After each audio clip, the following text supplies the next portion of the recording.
It's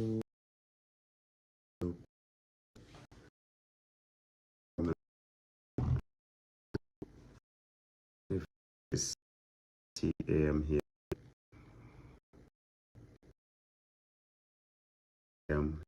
12.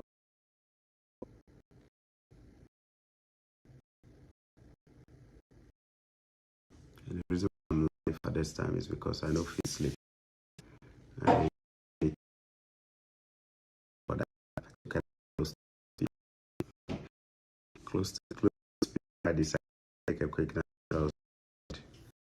It turned out that the nap has really messed up my night sleep pattern. So I need to sleep. The advantage of that is that it keeps me awake, and then I'm able to do so many other things like responding to messages, calls that I've missed in the day, and all of that. For example, I had to call Peter Baywa back because I missed his call very early in the morning. So I had to call him very late in the night, and he answered, and so many other people that I had to talk to. So anyway, so 3 days ago, there was an information that I got that there's going to be a very big job fair by one of the government institutions here in Niagara. Very big government institution. They were going to hold multiple job fairs to recruit people to kind of begin working this summer, somewhere probably from May going, start working. And government jobs are pretty good. So that was 3 days ago. So I decided I was going to do a video on it, but a part of me said, don't do the video. And I'll tell you why. You know, my videos go far, right? My videos really go far. The challenge is that sometimes when we do videos, people don't pay attention to the information. And even if in the video, I specifically state that maybe this job fair or this job opportunity that I'm talking about is not for Canadian residents with work permit authorizations or people who are allowed to work. So don't apply for it if you don't live in Canada. Still, people go apply from outside of Canada. In fact, I had a very nasty experience that really made me think twice before doing any video. There is a company, a recruitment agency in St. Catharines that I took Yetunde to. The early days of Yetunde when Yetunde was looking for jobs. I took her there, drove her there. And then I ended up doing a video in front of the recruitment office, stood in front of it, and I did a video. And in that video, I said, if you live in Niagara, not Nigeria, Niagara, the spelling can be very similar. So, so sometimes when you see me make a post, please always take a bit of time to watch the writings carefully before you assume that I said Nigeria. Niagara spelling is almost identical to Nigeria. So if you're not really careful, you will see me writing Niagara and you think you saw Nigeria.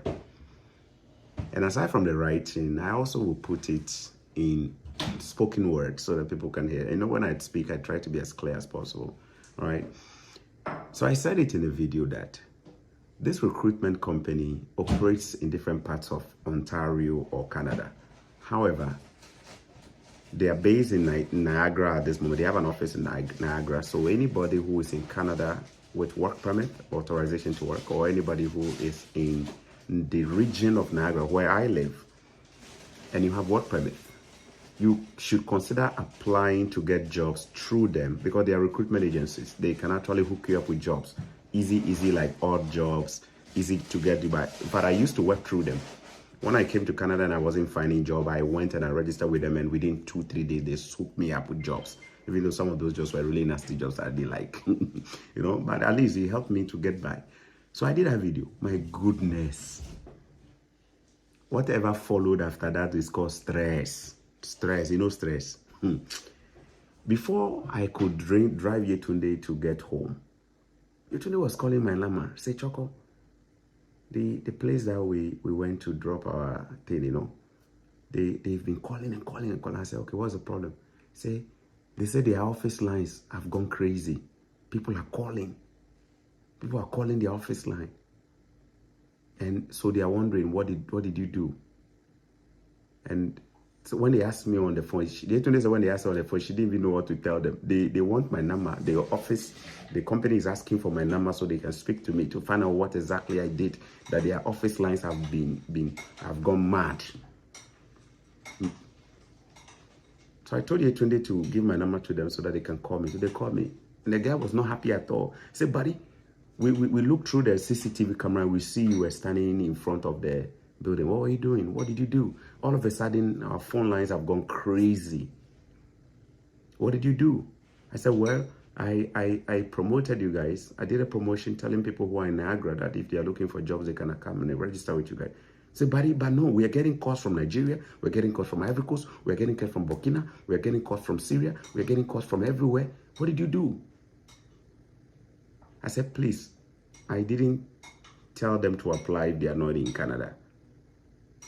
He said, no, but they are calling from all over the world. They are calling the office. Now we can't even...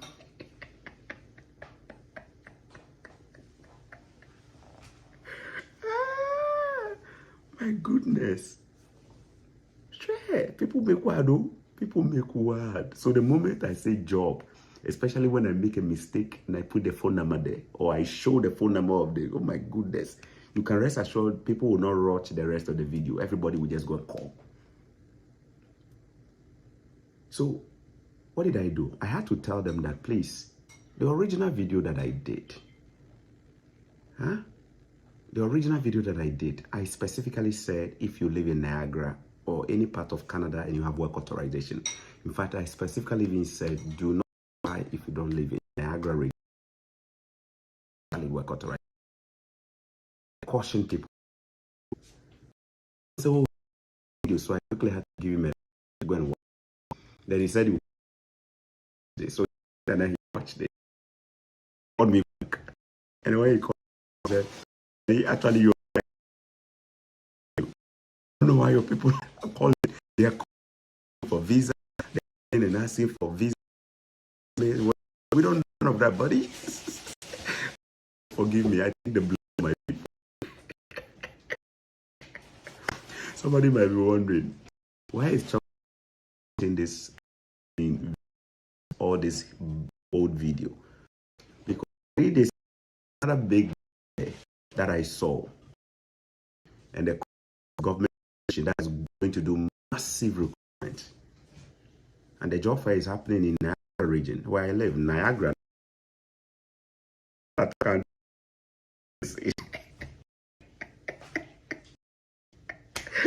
me, I'm your brother. I know you guys saw. I know you're going to listen. You just say, that's the watch means that the data to be stable. You see, sometimes it's not your fault too.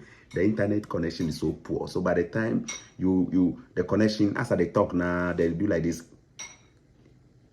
It means Choco is frozen. I'm frozen for like 5, 10 seconds, 15 seconds. By the time you come back, you missed it. And you thought you heard what I said before that. It's internet. Charlie, want a problem plenty. When I saw it, somebody said, Choco, do a video on it. I wanted to do a video and put it on my YouTube channel and put it everywhere. I said, no, Choco, don't make that mistake. You know, say this one is only for do that video. Choco, these white people, you are going to give them headache. Within 1 minute, their dashboard will crash. And when their dashboard crashes, they are going to have all kinds of people applying from different parts of Africa. And when it crashes, they are going to be wondering what happened. What from this within split seconds, and they may not be able to track it to me, you know. And if they are not able to track it to me, most likely the fair that they've planned to do, 90% of the people who might register may not, but they would have been the ones to register, and they would have blocked avenue for the legit people who are in Niagara who should be registering for the fair. So Wisdom told me, I almost did a video even today. This morning, I almost did a video. Before I interviewed Sammy from US. I almost did that video. And then Wisdom told me, no, Choco, don't do it. just send it to a few set of people who are in your close network, especially those of you who are in my private networks. You know, I actually send the job fair link out, and I followed up with a message. You know the message I sent? I said, I'm about to do a video on it, probably by close of day. Make sure you apply. If you don't apply and I do a video, within 1 minute, everything will go. The job fair will be. You know what happened? When I sent the link around, posted it is that the private groups that those of you who are connected with me, you know, sent some to my PA, sent, you know, within 30 minutes, within 30 minutes, my wife got a call. Is a choco. There were 3 job fairs, so I saw the first 2 already gone. They said they have closed. It's already gone. It's sold out. He's left with only 1. Should I apply for that? I said, okay, you don't apply. By the time you finish talking to my wife, that one too will be sold out. So I was telling my wife, this one way I don't do videos every way. The team makes. Charlie, people they look for things, oh. People they look for jobs, Charlie. So in case you are wondering right now, though, Choco, will you still do the video? I no go do, because I don't trust you watching me right now. I don't trust you. I know you are not going to be eligible for that job, but you are still going to apply and block our brother's chance. So I won't put it there. You see what I mean? If you are in Niagara region, or if you plan to move to Niagara in the next 2-3 months, and you have valid work permit to work, and you think you are interested, and you know how to link up with me in my private groups there, please do. Remember, I don't do DMs on social media. I don't do DMs anywhere. You cannot even DM me. Just let me know. I'll personally send you the link so you can apply. But I want to make sure it's going to the right people. If I put it publicly, people will abuse it. You don't believe me? Okay. If you live in Niagara or you are even closer by, just let me know. I'll send a link to you so that you apply. Because me, Choco, if I do video, everybody will go apply, including those who are not ready. They will apply and they will block the chance for other people. So please, all right? So that is it about that job fair there. It is happening this month. It is also happening next month, I believe. And then the next 3 months as well, they have 3 different job fairs. And the employer is actually a government institution. So we expect them to give you consistent hours. The pay probably also much better. And yeah. My wife also told me about another recruiter, another employer who is recruiting in Niagara, a very big company. Once again, when it comes to some of these local ones, I am very, very careful to share. I see so many job fairs. And sometimes you can clearly tell that they want people who are in Canada, people who are this. The challenge is that when we content creators make videos, sometimes the videos have like global reach. You know what I mean? And we end up creating problem for the recruiters. So I'm a little bit careful when it comes to sharing local opportunities like this. I don't share them. I won't share them unless I know you are eligible, because you will end up disgracing me eventually. And they will all come start looking for Choco Millionaire on YouTube. Who is this guy? Who is this guy? Who is this guy? He's the one that caused all the traffic that we cannot have. You understand what I mean? If you that kind of traffic where you guys go give Aurora College get headache where they say. Because people were calling them, people were calling, so Charlie, you know, easy. Aurora College there, they said, no, this traffic, we don't fear the love. Oh, Charlie. Anyway, if you've made an appointment through my PA and you've been waiting to speak with me and you happen to be available right now, this is the right time to probably speak with me. Just message my PA, let him know you like to speak with me now if you're available. I said if you're available, don't be saying now before talk to me, because I know if you sleep. So if you have an appointment, at the moment you see me go offline, just send a message, okay. Wife.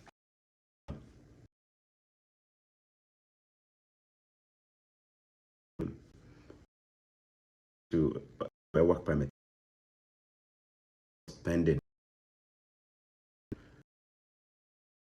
almost months, no update. Big that Spain, I'm at say finally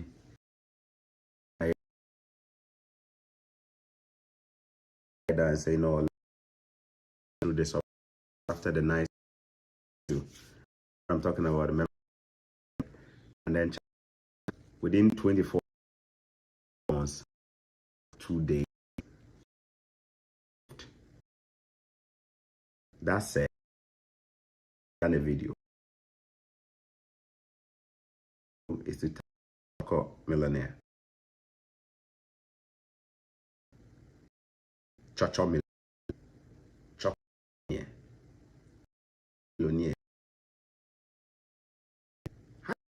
If you can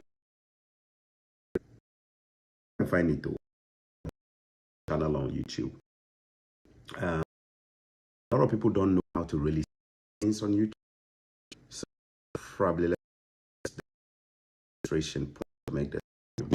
Okay. Screen look good, right? See if I go free.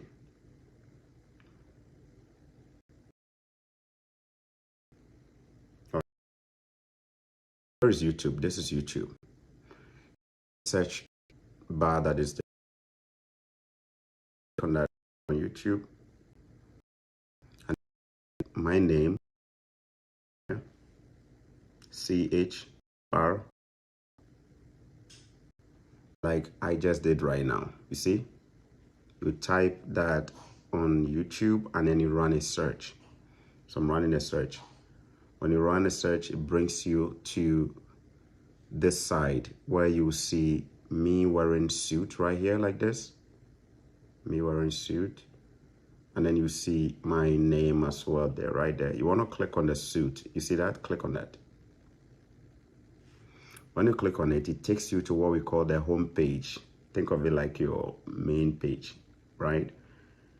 Now, when you come to the home page, you want to click on, you will see the highlighter on home, right? The highlight will be on home. Move it to videos. When you move it to videos, every single video that I have personally uploaded, not as a live recording, not as a video that I recorded live, but I kind of uploaded it. You see all of them here. Now, all you have to do is to take your time and scroll until you find a video that has a title that you like. Just keep so many videos, so many of them. You just keep going and going and going and going and going. Now, aside from that, there are also videos that I recorded that were live, meaning I broadcasted them live on my channel. For those ones, you click on where it says live. Can you see that? Sorry, I didn't mean to click on it. You see where it says live right here? You click on that. Let me click on it. Yes. When you click on it, you see, it even will show you that I'm live right now. Can you see that? This job fair is big. You can see the live button written underneath it, right? So under this session, there are videos you will find under the live, but you'll not find under the other side. So you have to actually know how to look for things. There are times where people will come and then they click on videos here, this column. And then they will see video, but they will not see the other one. You know why? Because the video upload button there is for videos that I uploaded, but were not recorded live on my YouTube channel. And then the live column, a video that I did live and were broadcasted live. And then the shorts is also for videos that I recorded that are like 1 minute videos. You know what I mean? And then I even have a playlist. The playlist is where I also put a bunch of videos and I put them under different folders. I think, let me click on that. You see? So when you come to the playlist, for example, you see that I have videos on family and lifestyle. I have videos on Africa and leadership. I have videos on immigration opportunities.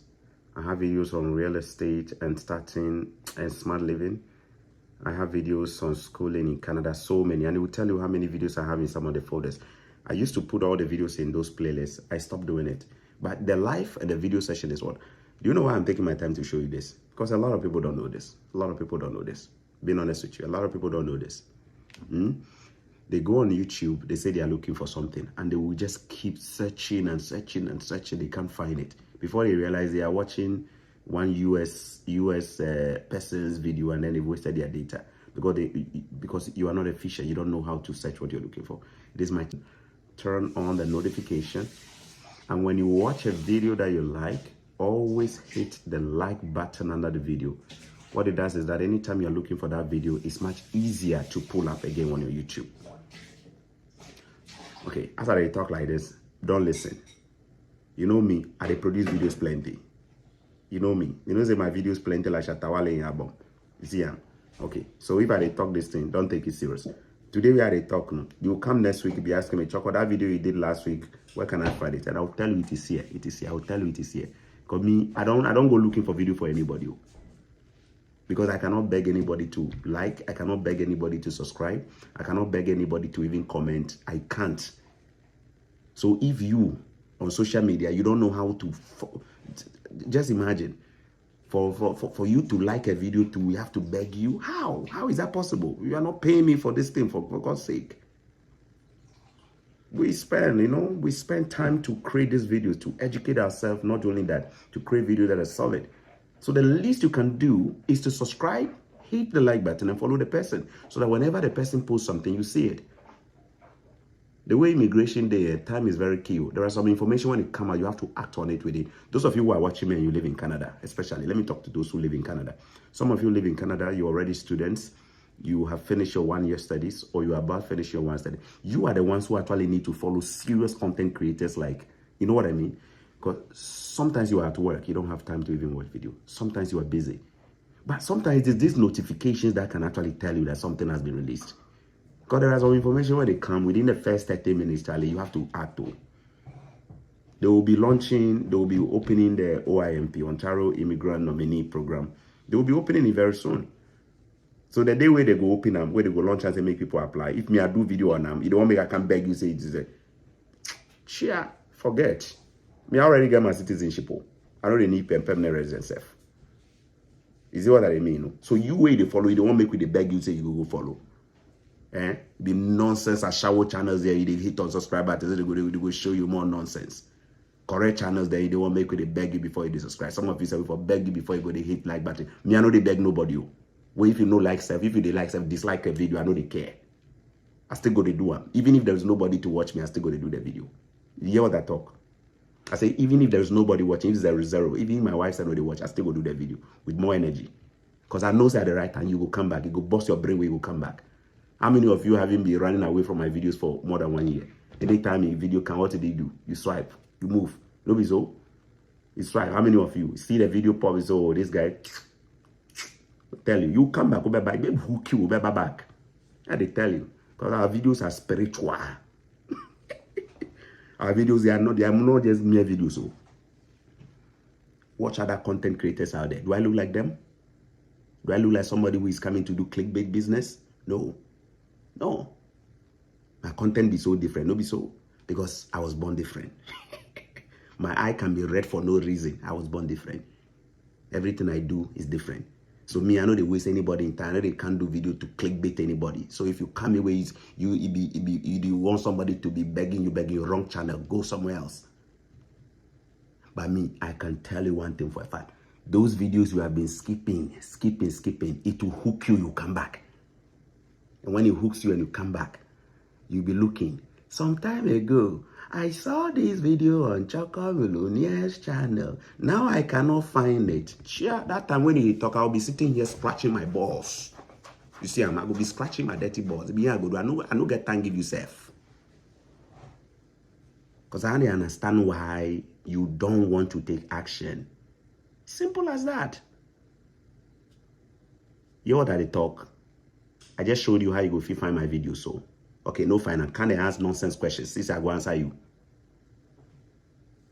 Number 2, I just told you go and subscribe. Not because I'm begging you. Even if you don't subscribe, me, I'm okay. Even if you don't subscribe, me, I'm okay. But all I'm telling you is that when you don't subscribe, don't come and ask useless questions. So when you answer, either say I will ignore you, or if I respond to it, be fire.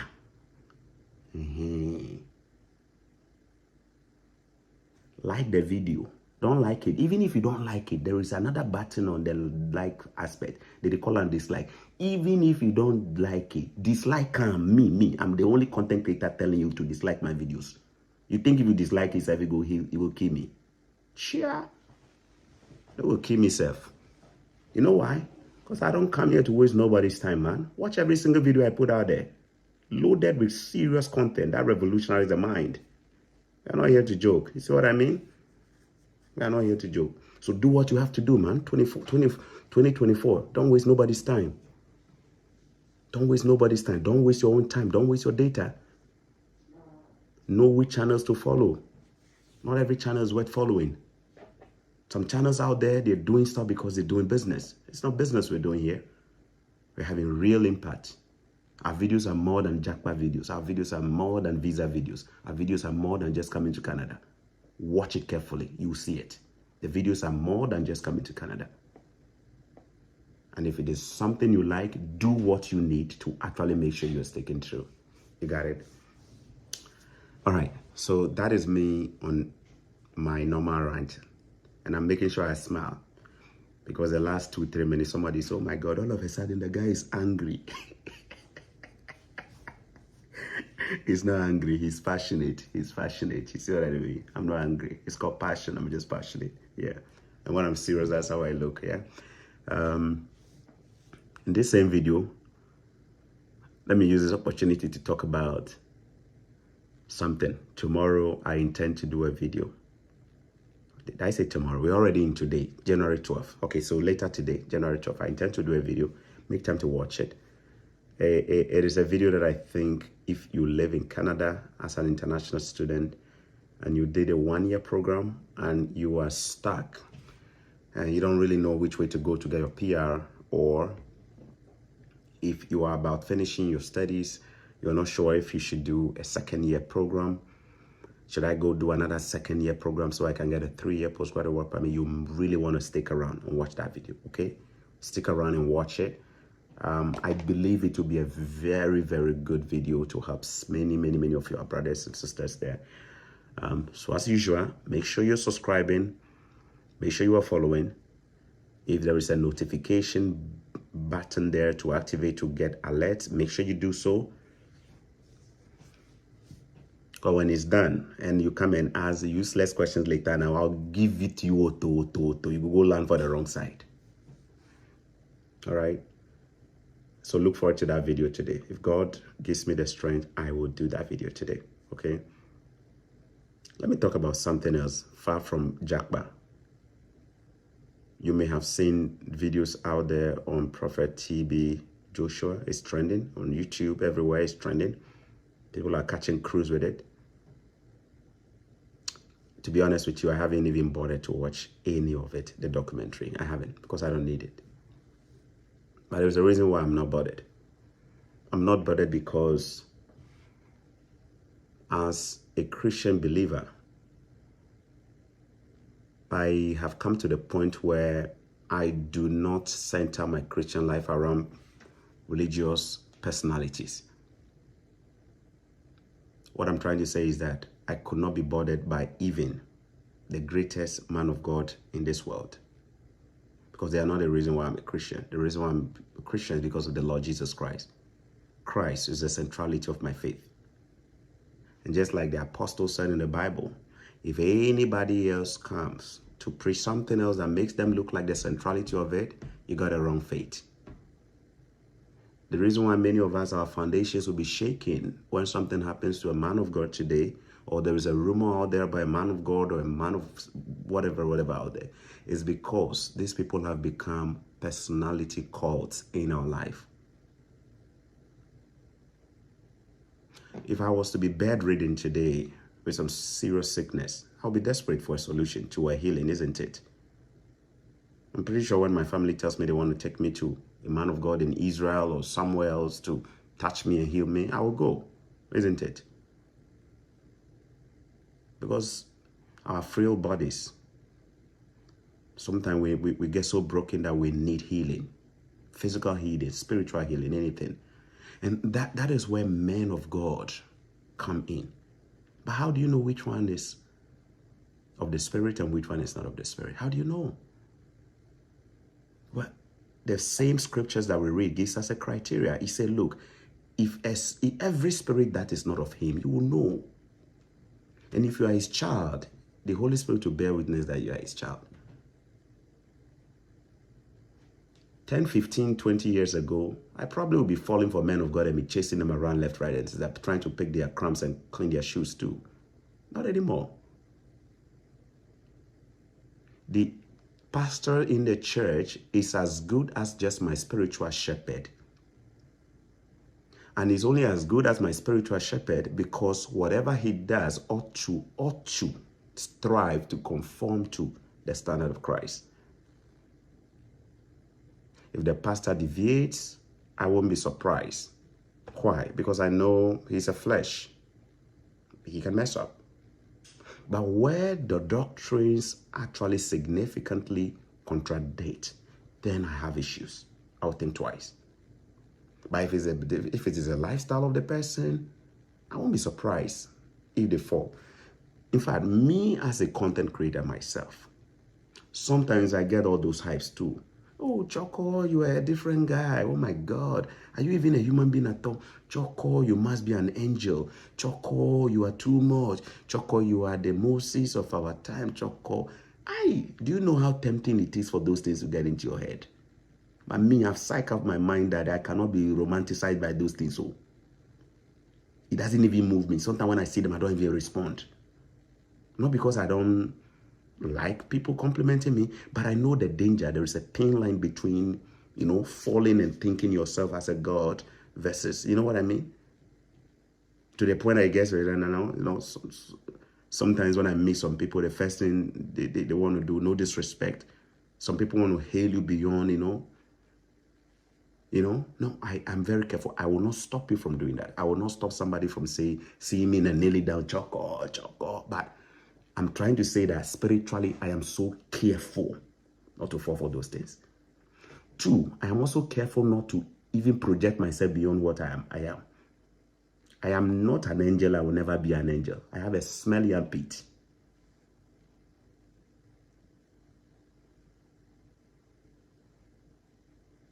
For me, all I do is to strive to be Christ-like. Strive. Notice the word I use, strive, meaning I cannot even be that perfect, but just those daily efforts, So all I'm trying to say here is that if we believers have this kind of understanding that the centrality of everything is Christ or God, or if we believers develop a serious relationship, personal, intimate relationship with God, we will not be falling for men of God who come in and they are like this or they are like that or they are like that, whether they are fake or they are genuine. Yeah, a true Christian is not moved. I'm not moved. I'm not moved by that man you come and tell me is false or that woman you tell me is false. I'm not moved because the Bible already told me. I am moved. It's already in the Bible. What criteria can I use? Well, my spirit, which is in me, should bear witness that he is from God. If the Spirit of God is God's Spirit, Holy Spirit in you cannot bear witness that he is God, then it means me as a Christian, I got a lot of work to do. Simple as that. So I'm not moved. I am not moved at all. Where there's no man of God on this earth, we go move me beyond the point where like I go to see him like he be God for the way. He be God for the way. That man, when he finish it, they go to sleep with his wife. Normal intimacy. That man, when he finish it, they go sit or toilet top then shit. But I'm not trying to say that there is no anointing on men of God. I'm saying there is an anointing, but make sure you do not idolize that anointing to the point where it becomes, you know what I mean? And this is our problem on the continent. Wherever we hear there is a miracle, itchy, we are all going. Miracle, itchy, we are all going. You see people lining up. Because we love miracles more than even having a relationship with God. We love miracles more than having a natural relationship with God. In the Bible, some wanted signs. He didn't give it to them. People were asking for signs. He didn't give it to them because he knows their heart. So if you claim you are who you say you are, perform miracle. Did he do it? He didn't do it because he knows their heart. But the generation of today, miracle generation. That is what is getting us into all of this. So, right? People are showing up in the church not because they really want a relationship, but they want a miracle. And that is actually what is putting pressure on a lot of these men to go for all kind of spiritual protections and powers to, to do things. By the way, before anybody gets me wrong, remember what I said. I have not watched that video on TB Joshua by the BBC. I am not in any way suggesting TB Joshua is false or was genuine. But all I'm saying is that we Christians, we need to start focusing on us and our relationship with God. So that even when we go to the church, we know how to tell and test and discern every spirit. That is all. That's all we need. You know how many fake men of God are out there? A lot. But can you and I tell when we see them? Can we tell whether their spirit is consistent with the spirit that it is in us as believers? Or we can't? And if we can't, why not? Are we drawn to them because of miracles? And we don't even know that when the Spirit of God is in us, we can also cast demons. We can pray. When my daughter is sick at home as the high priest of the first thing I do is I lay my hands on my daughter and I pray and I command the sickness to obey. Because I believe I have the power through the Spirit that is in me. When I'm sick, I speak to my body, for my body to obey. And after I pray that prayer, I'm also not naive to say that God must do it because I asked for it. No. I always will add, Lord, let your will be done, not mine. In other words, I am even ready to accept that he has the right not to heal me if he deems it so. But these are all matters of spiritual maturity. So that I will not become, and say that he doesn't perform, he doesn't work because I prayed and then it didn't happen. No. His will must be done, not mine. Because my will may not always be what he wants for me. We Christians, that's what we need. Miracle chasing Christians today. It be we they make these businesses, they go on like that though. These miracle industries, miracle. Healing followed the believers when the Holy Spirit came over them. Signs and wonders followed them. But the signs and wonders were done in accordance with the Spirit. And whenever they were done, they always glorified God, not the man. It always glorified God. It wasn't about. You didn't see nobody, nobody kissing nobody's foot, nobody carrying someone like a God and dying to see them. No. It was always about Jesus. If you ask them, Peter will say, no, how do you get? Peter, Apostle Peter, the first evangelist, nobody said, how do you guys talk to us and elevators like this? Who do you think we are? We are the same ignorant people who are non-educated people here. What you are saying is just the power of the Spirit filling us, What you are seeing is evidence of what has just happened. That's what you should be watching. You should be watching there, not here. But that's what we need. You understand?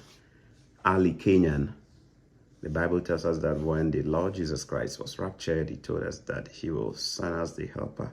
And the helper, that is the Holy Spirit, will guide us. The Holy Spirit is a guider. The Holy Spirit is a teacher. Yeah. So me, I rely on the Holy Spirit. Share. Anything that they do, even when I'm messing up, I'm asking for direction. The Holy Spirit is there. If you be Christian way, they pray a lot, or you spiritually you experience the Holy Spirit. Trust me. And the moment you have that intimate relationship with the Holy Spirit, you will rely less and less on men. You realize that this is not in a way to diminish the role of a pastor in any way. Shepherds, overseers, deacons and deaconess, no. But I am just worried about us elevating ordinary men to God's status, to the point that it causes us to just deviate. That is where the real danger is. All right, my name is Choco Meloni. I hope you enjoyed it. I don't have anything else to it. To be honest, I could talk for the whole day. Let me see if I can take some questions, right? If anybody has some questions, let me dedicate the next 10 minutes, 15 minutes to answer some of your questions. Please keep your questions coming through. When you write your questions, be as clear as possible. If your question doesn't make sense to you, it won't make sense to me. So please take your time and just write it well. All right. yeah, I'm keeping an eye, monitoring. If I see questions coming through, I'll answer a couple of them before I go off, okay? Emmanuel Chibunam, please, bro, please, can I have a private chat with you? Yes and no? Yes, if you book an appointment through my PA for a private chat. No, if you're looking for my personal DM or for me to personally DM, it's not possible. I can do that. I don't. The only way you can speak with me is if you happen to be in my region and then we meet, or I bumped up in you, or maybe you showed up in my church one of these days and we just end up having a good time, or you make an appointment. Otherwise, it's not possible for me to DM you privately just because you want, okay? Yeah, but if it's an appointment, look in the bio of this very channel. You see my PA's contact there. You can make an appointment through my PA. Yeah, and that is not a free appointment. It's actually a paid appointment, and it's not an appointment because you're booking an immigration consultation. It's an appointment to just have a private chat with me. Unfortunately, yeah, that's the only way you can get hold of me. Sorry, that's it. Other ways when we meet in town, just that. Otherwise, I don't have the capacity to just private chat with everybody. It's not possible. Yeah. Even my mommy self, it's not easy for my mom to get hold of me. So I have been, guys, like in a day, the number of calls I receive is unlimited. And at the point it was affecting my mental health. When I say mental health, it means that like I will be so much on the phone that I have very little to do for myself.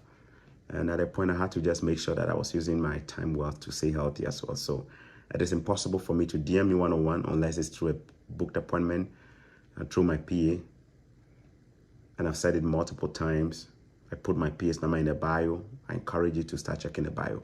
All right, you are indeed, Ifoma, you are indeed a first-class product in University of Ghana, and you are exhibiting it through your communications here. Keep it up, my first comment since years. Wow, thank you.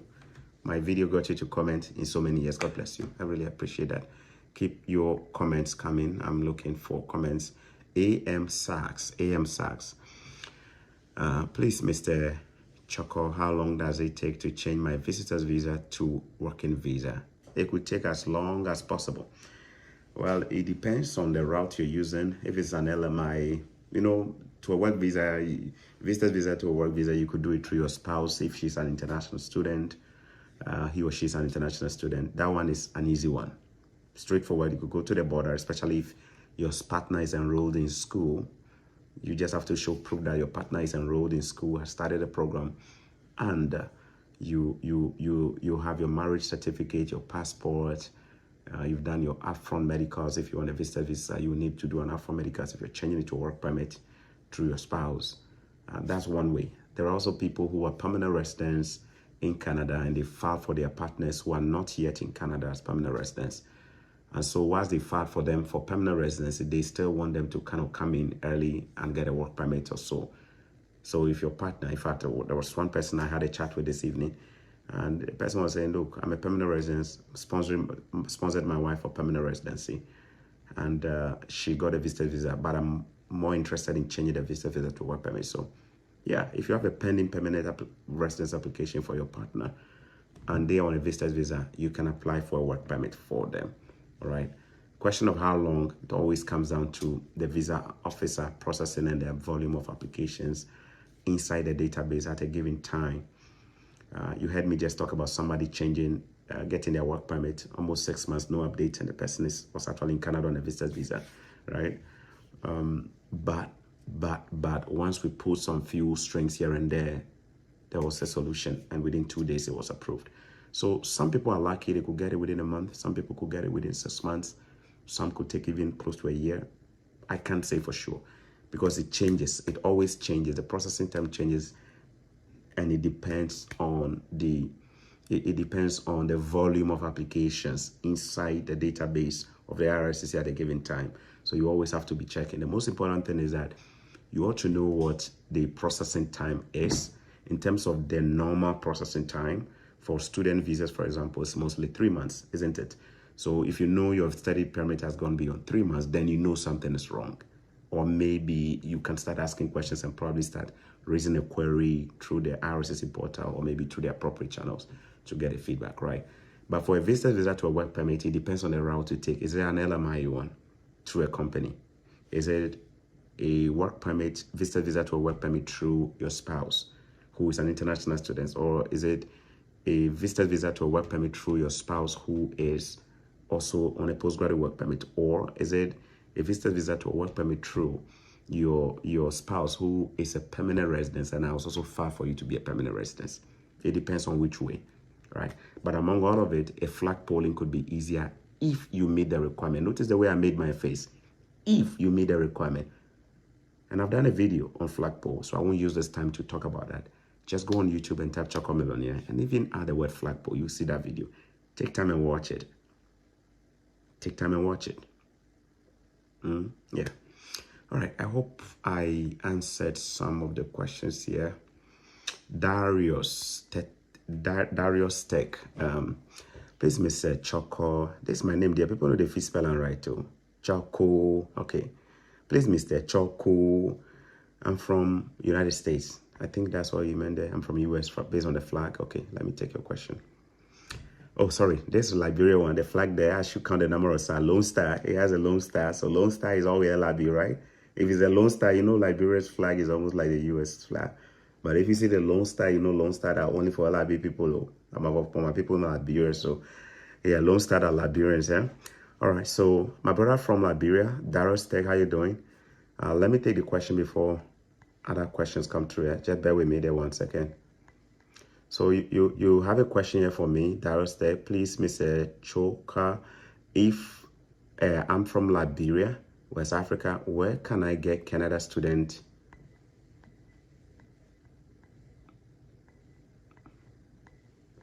Where can I get Canada student visa? Where can I get it? In other words, if I understand your question, my brother, if I understand what you're saying there, you're trying to ask me how you can apply for your student visa to come to Canada. That are you asking? If that are you asking, then the question is, how can I apply for Canada visa? If I want to apply for Canada visa, you first need to make sure, you said a student visa, right? You first need to make sure that you have a letter of acceptance from a school in Canada. If you must have an admission from a school. If the school give you admission, sometimes they may tell you to make a deposit payment or pay a small amount of money so they can hold on to your spot for you. If you finish paying that, then the next thing to do is to go on the website of the Canada Immigration to apply for your study permit, right? Now your question is, how can you get there? You use Google. But I imagine you may be having trouble to find the exact website. So I'm going to show you how you can do it using my video, okay? So you go on YouTube. Let me open. I'm trying to speak my Liberian English there, so, all right? So I know people will still understand. They say Liberians, we swallow our auxiliary verb, we don't speak everything. It's true, but I'm trying to say everything so people can understand, all right? So please bear with me there. You go on YouTube first. All right, this is YouTube. You go on YouTube, okay? You can see I'm live right now on YouTube, huh? All right. Now, in the search bar, type my name. You see the way you spell my name previously? You spell it wrong. Oh. You wrote the whole thing Choco. You didn't put the R at the end, so you want to make sure you spell the name correctly, okay? So you type Choco Millionaire in the search bar there, like that. Okay, the thing not showing correctly, oh. This phone is not focusing. Let me take the other one, okay? I beg you, give me 1 minute. So you go on YouTube and you type Choco Millionaire. You can see it. It's showing here, right? It's showing, right? Can you see it? All right, Choco Millionaire. And then leave a space after it. Leave a space. You can see the way I left. You see that line showing at the back of the name there, that space bar, all right? And then type GC key. Type this, GC key. You see the thing I typed there? Good. And then when you finish, hit the search bar. You see this thing here? That thing there, that is search panel. Click on that. When you click on that, it's gonna load it. Boom. And then it brings you to these 2 videos here. So your question, how do I get Canada study permit? This is the answer. Look at it here. How to create your GC key account for Canada visa application, part 1. That video has 23,000 people watching it in the last 5 months alone. You see, in this video, I took time to show you how to visit the website, how to do everything by yourself without using an agent. That is here. You see, look at me there. Or you know what, my brother, let me play so you can just watch it a little bit, okay? Give me one moment, I want to play. Website. Now, the most popular of them is what we call CIC. Okay, so I'm going to type this with me. cic.gc.ca. Now, cic.gc.ca, then you hit the enter, and then it will be bringing you over to this very page here. Now, when you type cic.gc. So, my brother, what you see me doing a video there, I'm trying to teach you how you can go look for the Canada immigration website to apply for a study permit. And I didn't just stop there. I actually took you through the process of how to create your account with the immigration body of Canada, and how to choose a password, and then how to even start your study permit application by yourself. Darius Tech, I hope that question there was answered. Now, when you finish, remember in this video, the title say part 1, right? So when you finish, you want to watch the part 2. The part 2 is a continuation of the part 1. If you watch this one and you don't watch this, you might get stuck. You watch part 1, you watch part 2, and then you use the video to kind of just start doing your thing. All right. I just showed you how to find it. All right. Good.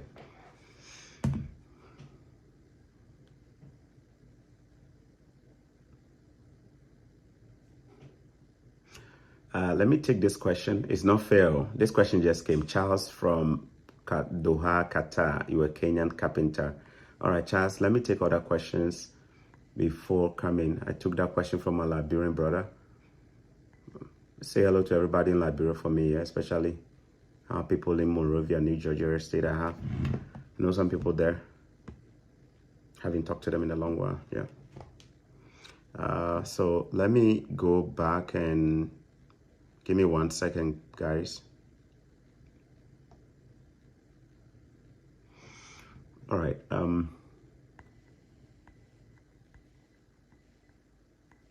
Peter. Okay, after Darius, Daniel Ajima Bros.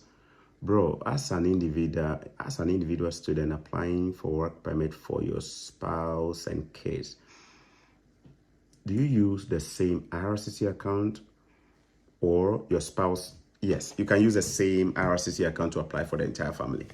When you are answering the eligibility questions to apply, especially if you are using the GC key that I just showed, remember there are 2 options to apply. You can use a GC key, or you can use what we call the new portal. All right. If you are doing a family application, you probably want to use a GC key, because GC key will allow you to upload files to the size of 4 megabytes, whilst the new portal will limit you to just 2 megabytes. So there is kind of an advantage using the GC key to help you upload documents that are bigger in size, right? I recommend it for family. If you probably can use a new portal to apply. And I have videos on all of this, by the way. Use your account to apply for the entire family. So what happens is that when you answer the eligibility questions, there is a point where they will ask you whether you would like to add any other or somebody else to your application, right, to come with you. And that is where you say yes. The moment you say yes, they'll begin to ask you questions about that person. Who is this person? What is their age? Where are they? Where do they reside? The moment you begin answering. In fact, the GC key question video that I showed right now, I actually addressed that in the second part of the video, in the part 2. All right. The moment you finish doing it, say for your wife, and you answer the questions, it will ask you again, is there any other person coming with you? And you would have said yes. The yes there will mean maybe for your children. And when you finish one child, and you ask you again, is there any other person coming with you? You say yes, until your children, you are done with all of them. By the time you are done, it will generate like different files, different forms for you to fill, and it will put everybody's name under their files. If it is you, it will say you, this is your file, you, and it will all be under your application portal, by the way. I hope you understand. All right.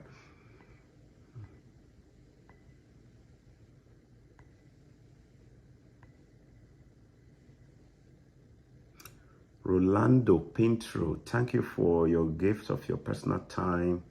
Oh, the moment I'm reading, my goodness, there is just something about the moment you are reading, and it will just, oh, YouTube. The moment you are reading, the newer comments come and then they push everything down again. So you have to scroll up. Please bear with me. Just don't like this.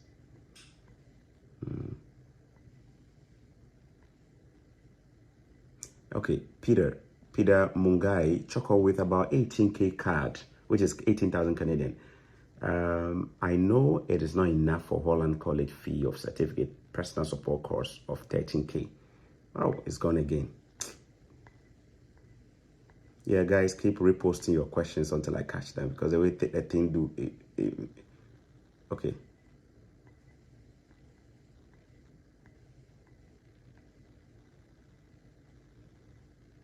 This thing is stressful.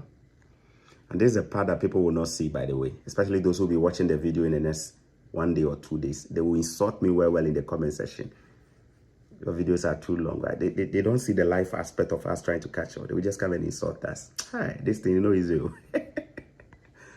Oh, it's not, this job is not easy. Somebody will come and watch it 1 month later and will tell you nonsense that you are wasting his time. But when you are scrolling for questions like this, they are not here live, so they won't see it. I'm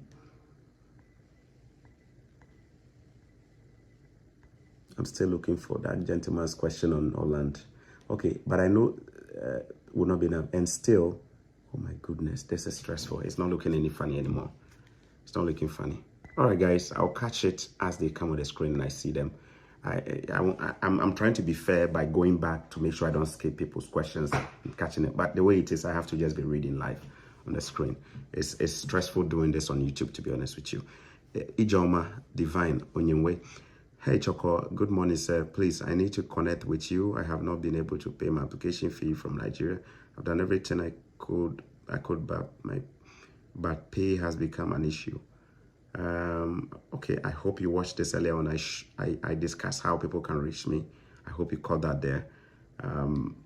Otherwise, if your question could be more clearer, if you could just be more specific to say exactly what your problem is, then I can. Please don't also feel obliged to say your problem publicly if you're not comfortable doing that. Some issues are confidential. You don't want to discuss them publicly, right? But those of you who are confident that it's not anything you are worried about, you can post them there, all right?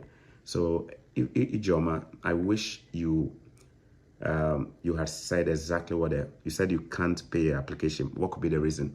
Is it that a payment platform is not working? Is it that your bank is frustrating you with a transfer? Is it that you don't have the money at all to pay? There could be different reasons. That is why I said when people sign messages, they have to be as detailed as possible. If your messages are ambiguous, it leads me to crack my head up a little bit. Daniela Jiman, bro, I meant if you're already a student in Canada and I want to apply for your family. King Solomon, Choco Millionaire. Wow, this thing is not looking good at all. All right. How do people do this live broadcast on YouTube? How do people do it? You see, I don't like doing live broadcast on YouTube to be catching comments because it's stressful. You know, you'll be reading one and then boom, everything will just yeah. All right, Daniel Ajiman, bro, I meant if you're already a student in Canada and now want to apply for your family, can you use the same GC key? Yes, you can. You can use the same. You can do that, bro. You can do that. But if you're already here and you're using your account to apply, there is a portion where they will ask you whether you will give somebody access to your account to kind of represent you. You want to say yes to that.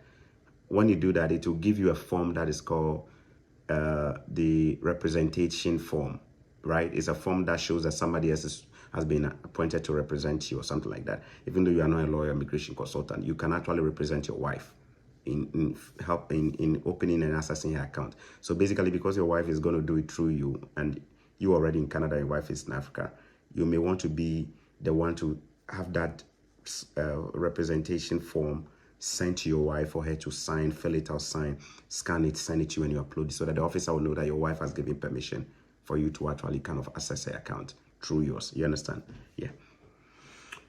All right, Emmanuel Owusu Senior, my application has delayed for almost 5 months. Is there anything I can do since I have not heard from them? Yes, there's a lot you can do, and I've already covered it.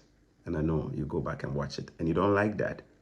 I'm not here to waste your time, and you won't waste my time. So you're going to help yourself by checking my old, at the beginning of the video, or whatever I may have done. I actually have a video on it. Let me just make it easy for you, sir. I showed people how they can find my videos. If you go on YouTube and you type Choco Millionaire and you leave a space and you type, do this if my visa delays, or do this if your visa delays, it's going to pull up that video for you. Do this if your visa delays. The moment you add my name, Choco Millionaire, and type that after it, and you run a search, it's going to pull that video for you. Do this if your visa delays. You'll find that. I hope I made it easy for you. Anyways, also, this might not be insult. I'm giving you big ups. I hope this might not be insult. If I know explain myself, people will talk, say the guy, they insult herself. You're all right. You see the question we asked? I promise you, in the next 10-15 minutes, somebody will come and ask the same thing.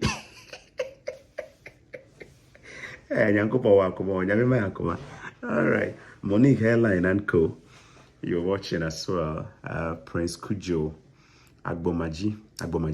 Please, Anyemi, should I, this one be Ewe Gang guy or Ewe Grace in Accra because it is speak Gang.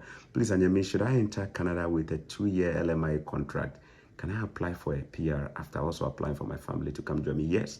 If you're on an LMI contract, it is mostly a 2-year contract to work with your employer, close work permit. However, after working with your employer for 1 year full time, you are eligible to apply for the permanent residency. There are a few other documents you will need, such as your language test, your IELTS General or CELPIP General, and a few other documents that you need to put out, like proof of your work, proof that you actually have met the 1 year of full-time work experience requirement with your employer. Otherwise, yes, you are eligible to apply.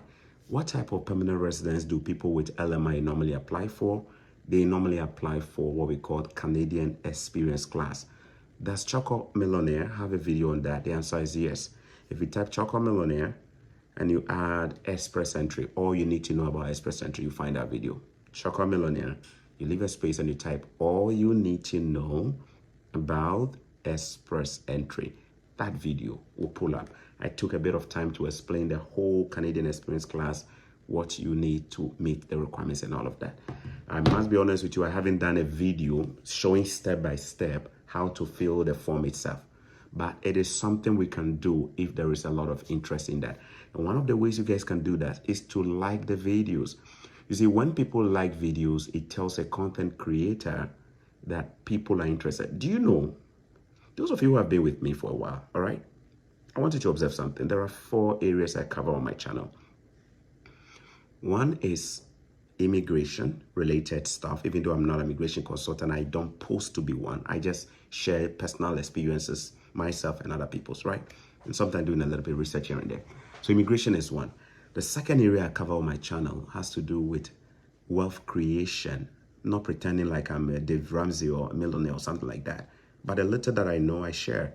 Real estate investing mostly, I share, right? And it's also not to say I'm a millionaire or something like that. No, I'm not. It's just the way I think. I've said that in my videos. The third area I cover has to do with African leadership. So there are some videos you come across and you notice this guy is so much on leadership today. Just talking about leadership. Why? Because it's an aspect I cover on this channel too. And then the last one has to do with family lifestyle. In other words, when you see videos of me and my family, my children, spending time, teaching them, going to have time, doing the things we do beyond immigration. That is the family lifestyle aspect of it. But here is what happened. In the last 1 year plus, my videos were mostly on wealth creation, real estate. Do you guys recall? There were times when you come in, it's all about wealth creation, renovation, this, buying a house, blah, blah, blah. But you notice this last few months, it's been mostly jackpot videos. Do you know why? Because you guys are telling me you want more and more of these videos. So as a content creator, I listen sometimes, not all the time, and then I do what? And one of the ways we get to know is the engagement that a video drives, the likes, the shares, the feedback. You know what I mean? So when people tell me they want, like when I did that Ontario immigrant nominee program that they recently expanded eligibility. The interest level has been great. So it tells me that more people want to actually hear more about it. So guess what? Today, I plan to do another video just because people say they like it. They want more of that. In fact, some of you have even sent messages, emails to my PA. You want more. You live here. What can you do? You live here. What can you do? You are on a 1 year. What can you do?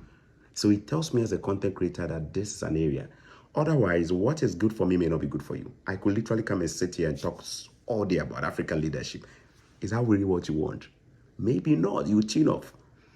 So feedback is so important. When we tell you, and I'm not here to beg anybody for, but hey guys, the least you can do without paying me or giving me anything as a thank you is to like my videos when you come watch them, share them, subscribe. That's a damn easy thing you can do, buddy.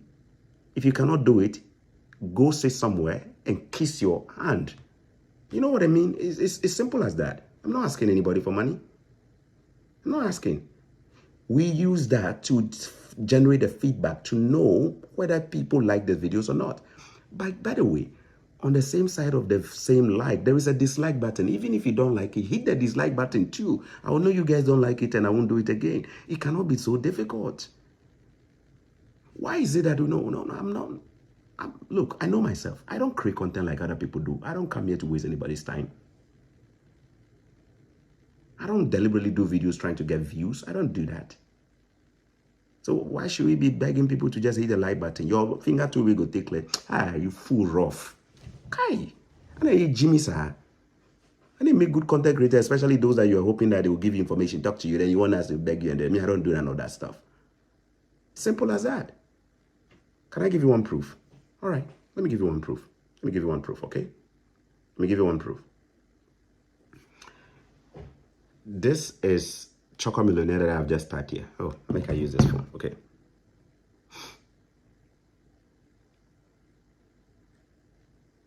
The video that I said, Choco Millionaire GCK, let me run a search of that video.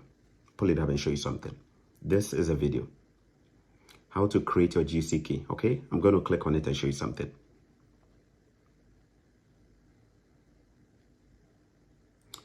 Now, this is a video.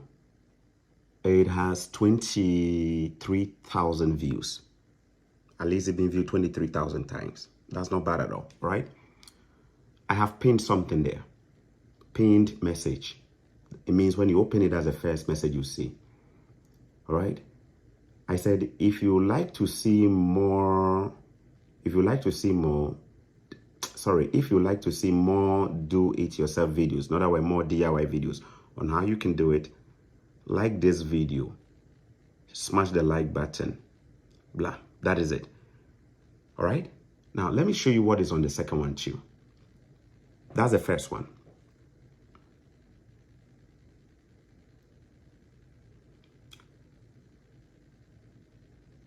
The second view, the part 2, which is where I actually completed everything and then the forms were generated for your study permit or whatever. And all that was left was filling the form out, how to fill the form out. I wrote something under this, actually 2 different comments. This video is a follow-up of part 1, which I have linked below. Do not watch this without starting from the previous video, which is a part 1. Then read more. Okay, let me show you that, read more. How to create blah, blah, blah. Then I followed up with another message here. In the same comment section, give this video 5,000 likes and you see more of this kind of videos. My guy, I want you to pay attention again. Give this video 5,000 likes and you see more of this kind of video. All right, now watch it. How many likes does this video have? It's right here. 2.6K, 2,600. How many people have watched it? 23,000 people. That's shala. You want me to beg you to like video? 23,000 people will want. How many people will like it? You need 10 people to even like it, so we for beg you. And then when you finish Choco, when are you going to do part 3? Mafi part 50. Part 1 billion, be I go do.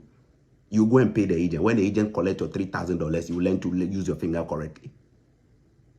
You want me to come and be sending sleepless nights showing you how to fill visa form, how to do this, do this. Then me, I for the beg you to even click on like button. That's shala. You understand all that, shall I? Go and Google it. Look for it on Google. Sure. Me, I don't really beg anybody. With me, everything I they talk, I they follow them. When you hear me say, do this, you can decide to ignore it. I they enforce my own thing. Until it hit 5K, I know they do follow up. And I don't care. You go and pay an agent to do it for you. You know, pay agent. Make I can't sit down, they show you how to fill visa form, how to write SOP. Then make I can't beg you to hit like button. You finish and you go download and go put for your bedroom self on top. You don't want to make a can do. Why be your information center, information bank, or power bank. So simple as that. You see, say me, I they show you. When I say something, me, I intend to follow it too. But it be so with me. If I say something, I they do them. It's simple as that. But wait a minute, you guys are not interested in the video. No, be so. You are not interested, right? So you are not interested. Maybe I can't do the video. If you are interested, hit the like button. You know interested, you know they hit the like button. No, be so. We are with day. Like if be social media where they do take survive, then you go, they can't tell me, say, oh, no, I don't care. I know they care. So it's called engagement. You don't understand it. It's called engagement. I say this year, you know, say I can't do like real estate because Charlie, the jackpot video is the way people they want to. If I show you the emails where I receive 99.999% jackpot. So as people they want jackpot, make I can't sit down, they talk about African Union. Or make I can't sit down, they talk about what? What my president do for my country. Oh, it be so it did.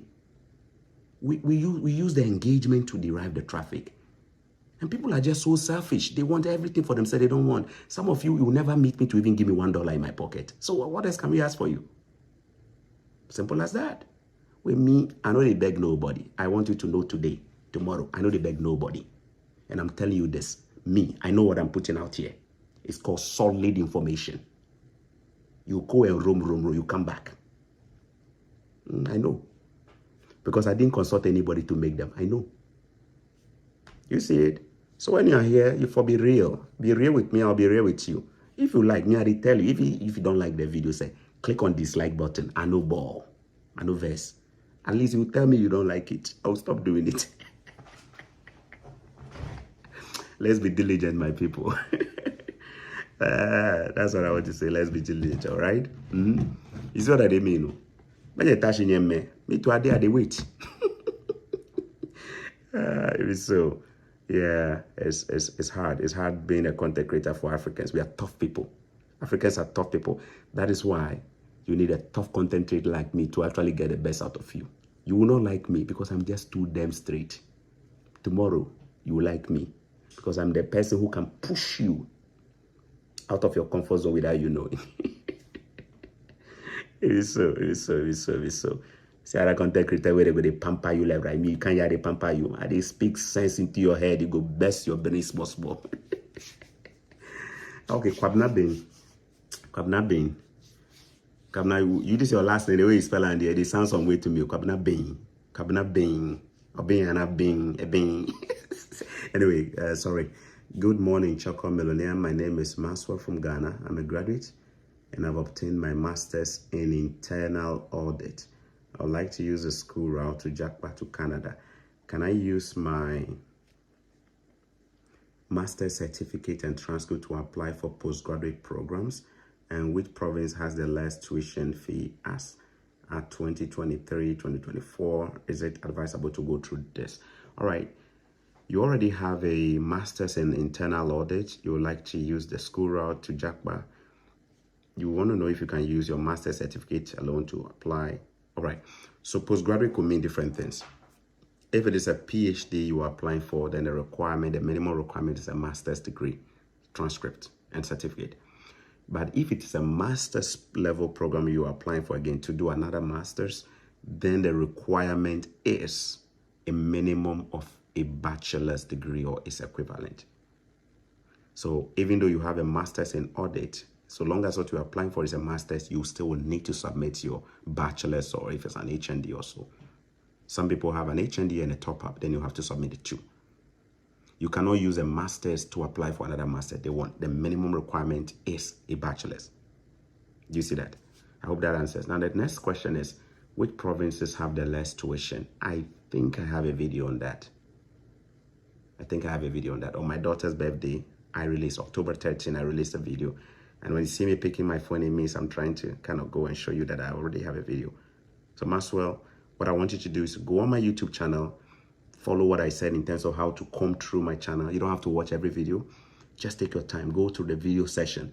Take your time and scroll down, scroll down, scroll down. Watch the titles. You see one particular that say the cheapest provinces, or the provinces with the cheapest. I actually have a video that I did in October. It trended so well. And then I highlighted a couple of provinces where you can get like cheap tuition and all of that at school too. So I recommend that you do that. If you don't find it under the video session, you'll find it under the live session. All right. Trying to pull this up. Why is this still not clicking? If you don't find it under the video session here, right, on my homepage on YouTube, you could find it under the live session. There is a live session. This iPhone, so their UI is different. You could find it under the live session. When you click on the live session, it will show you every video I recorded live. Zach Thompson, you're watching from Monrovia, Liberia. Hello to you, my brother from Monrovia. Ekundayo Adeoba, good morning, my brother. I just finished my truck driving school in Lagos. And what is the next thing for me to do? Guess what? I have a video on that as well. Now notice something. Almost everything people are asking me of, I always say I have a video. Do you know why I keep doing this? Want to show people that most of their questions already have answers in videos. But why are people not utilizing it? Because majority of you are not following me. Majority of you only tune in when you want to. You're not really following. A follower is a subscriber. A follower is following. A follower has a notification turn on. A follower spends time to go to the home page of my channel. On YouTube, it's easier to scroll through the videos one by one, date by date. So if you're not doing enough, I'm sorry, you are damn lazy. You're hoping that you can always ask a question and I can cook the answer for you right there. But by the way, this is not an answer to Ekunda you are due, but so that she doesn't take it personal. General, you know, many of the questions that I will read today, the answers are already there, and I can pull all of them one by one. Let's see. Ekundayo's question. Good morning. Brother, I just finished my truck driving school in Lagos. What is next for me? Thanks. Can I apply for a visitor's visa? All right. Let me go and pull that up, okay?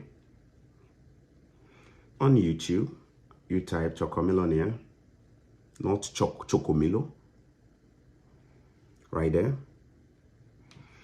And then I type truck driving.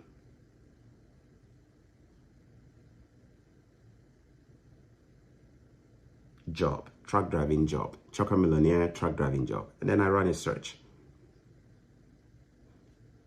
Look at it. The first video that comes is I make up to $8,000 a month driving trucks in Ontario. That's the first video. Second video, the only tip to help you land truck driving jobs in Canada as a foreign worker. Right there, it's right there. What else can I do? Do you now see why I get angry when I talk like this? Because I should be angry. The majority of you watching me right now have to beg you to go and subscribe. What the heck are you waiting for? How much is it costing you to subscribe, by the way? $0. Hit the subscribe damn button. After that, click on the notification button. If you don't know how to do it, call somebody to show you. And I just took 3-4 different times to show you how to comb through videos and even search. If you can't do it, sorry, you need education on how to do it then. Because you cannot be terrorizing somebody or tormenting somebody with questions. By the way, I don't want people to think I don't want you to ask questions, but I want you to give you a sense of the things I deal with on a daily basis. 99% of messages sent me are bogus messages. Why are they bogus? The answers are already there. Where? On my channel. Would they look? No. They want you to come and serve it to them. Go pick it, come and serve it to them. Go pick it, come and serve it to them. And I don't do none of that stuff. I don't do it. Because I'm just too busy, man. So why don't you help yourself? The videos are already there. If I haven't done it, I will be more than happy. In fact, when you watch those videos and you don't understand something and you ask questions, I'm even more happier in responding. Listen to this part. I am able to tell those who watch my videos. I am able to tell those who watch my videos. Do you know how? Because I'm a teacher myself. Not a licensed teacher, I'm kidding. I mean, I have the gift of teaching. So I can tell those who utilize my content based on the questions they ask. If you don't watch the video and you ask questions, I know. You know what I mean? I know, I can tell. I can tell you're trying to fool yourself by thinking that you can just ask any question and hope to get an answer, especially when the answer is right in the video. I can tell you the specific time where I have even some of the information in my video. Do you doubt me? You see my video on flagpole, all you need to know about flagpole, minute 33, 32, 33, I said it. Many of you will not watch this video. I said it in that same video. I said you will not watch it. You are going to go to the border thinking you have a visitor's visa. You can just show up at the border and go and claim a work permit.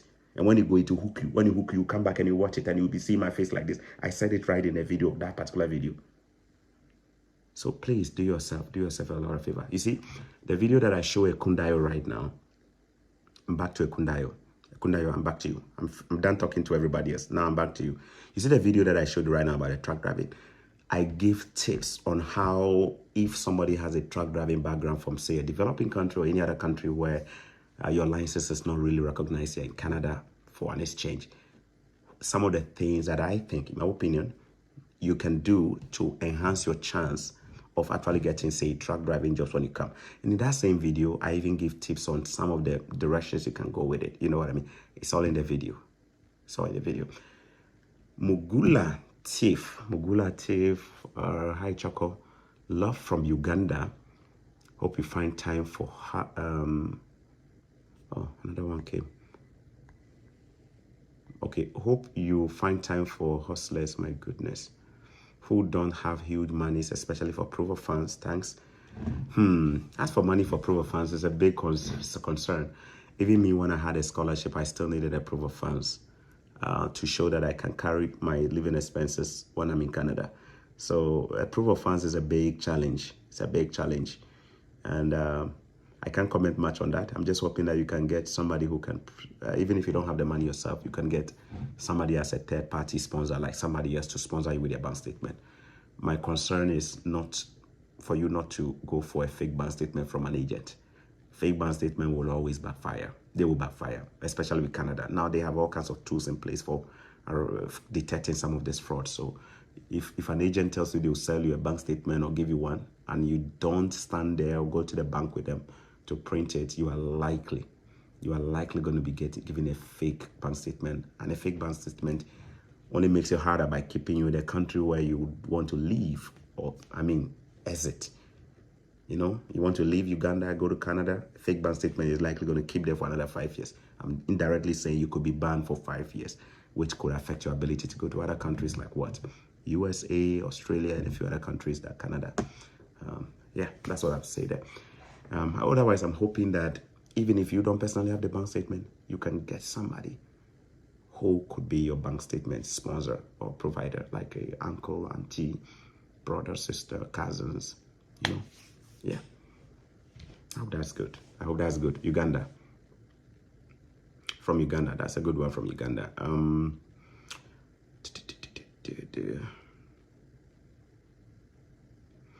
Monique Airline said, before Joanna's birthday, you made a video on that. She's talking about a question that somebody asked about cheap colleges in which provinces. In fact, I have so many videos on that already. John Asari, good morning, sir. I have applied to Holland College. How long does it take for the school to release admission?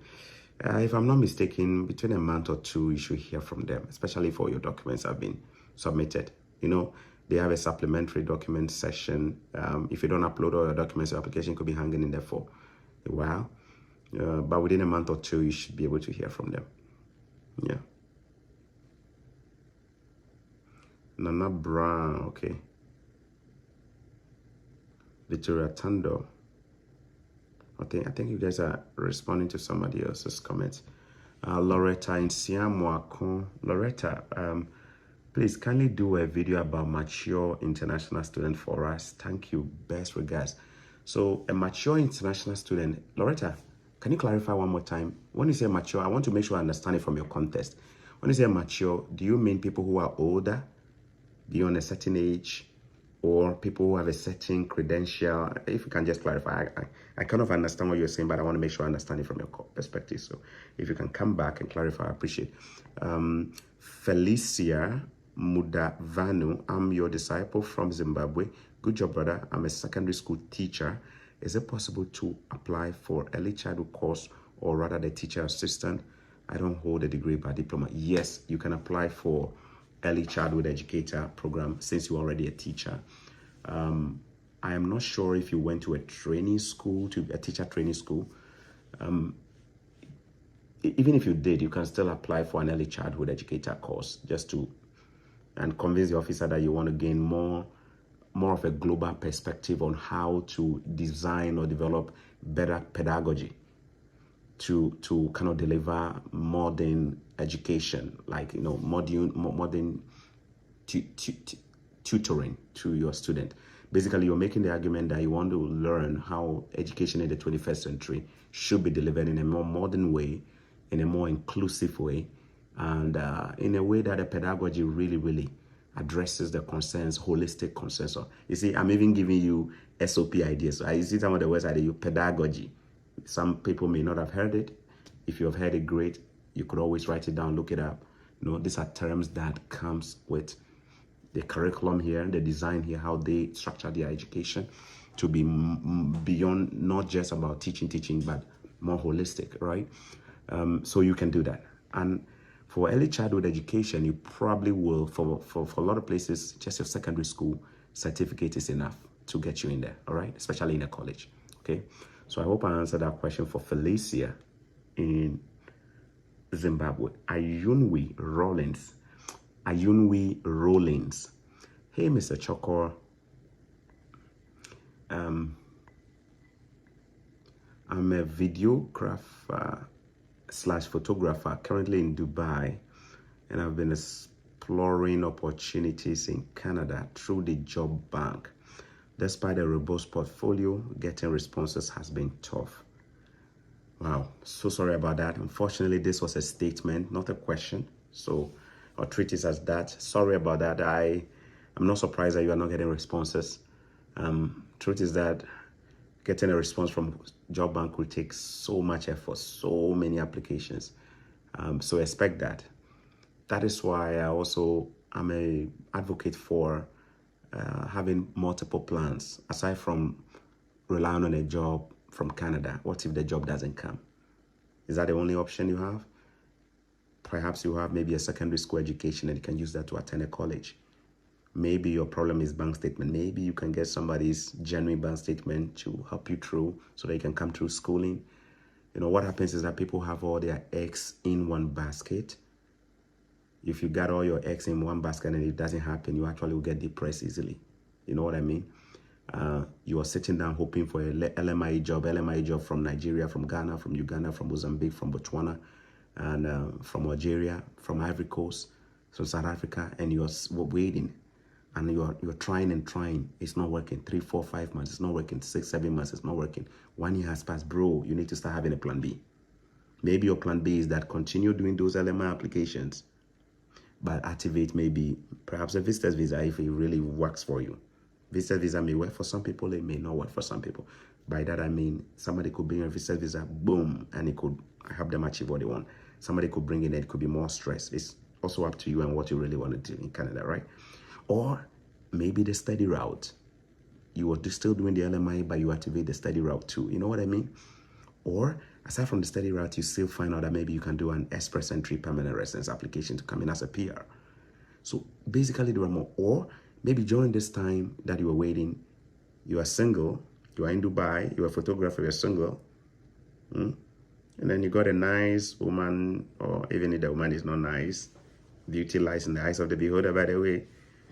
Right? So what is nice to you might not be nice to me. What is nice to you might not be nice to you, right? Maybe you are single, you got a nice lady with a first class, marry him quick.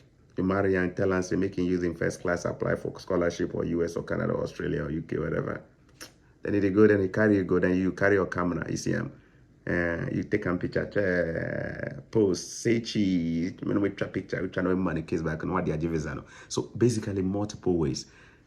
it's not as easy as I'm saying it, but it's about you being aware of the multiple options you have beyond just job bank jobs. Because that job bank is also a place that a lot of companies post jobs, but behind the scene, they still don't give the jobs to you who are eligible. They may give it to other people through their LMI fraud. You know LMI fraud, where people they sell on 25,000, 30,000, 20,000. So they say you will not be willing to pay that money. You go they apply, they will take the thing give you. Then they will take you one Indian guy or one Pakistani guy will pay the money for the bar, but you know we see. See. So you for be sharp. Don't put all your eggs there. I'm not telling you to stop applying, but I'm saying don't put all your eggs in one basket. Activate. It reduces your depression when you have other options. You understand what I mean? Yeah. One man and a wife from Ghana, they've been waiting for express entry for how long? Over 1 year. They're in a pool, waiting. That thing, they didn't invite them. They were not getting invitation. After I talked to them, I said, but your wife is eligible for student route. It looks like you guys even have the bank statement where you can get it. Why don't you go through that route? Boom, within 3-4 months. Oh, the wife is already here. Another man too. The man is a medical doctor waiting to get express entry. The thing, they come through right away. They come take, boom, the wife came. Student, they are both here now. A Kenyan, I spoke with a Kenyan 2 weeks ago, a Kenyan. The guy is a software engineer. The wife, I forgot the wife's profession. The wife is into something else, I forgot. She had a good job in Kenya.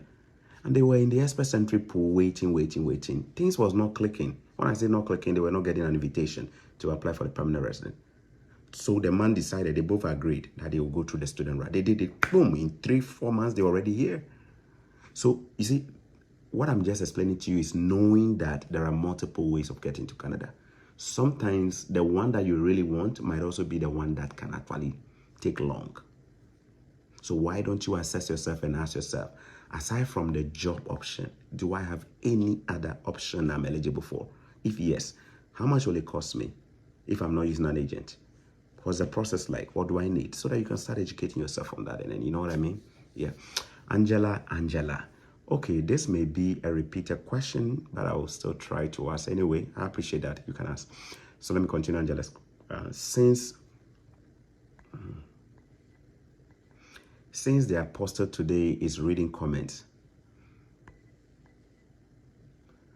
I have a visitor's visa, multiple entry, 10 years. However, I want to apply for a college study before I can travel.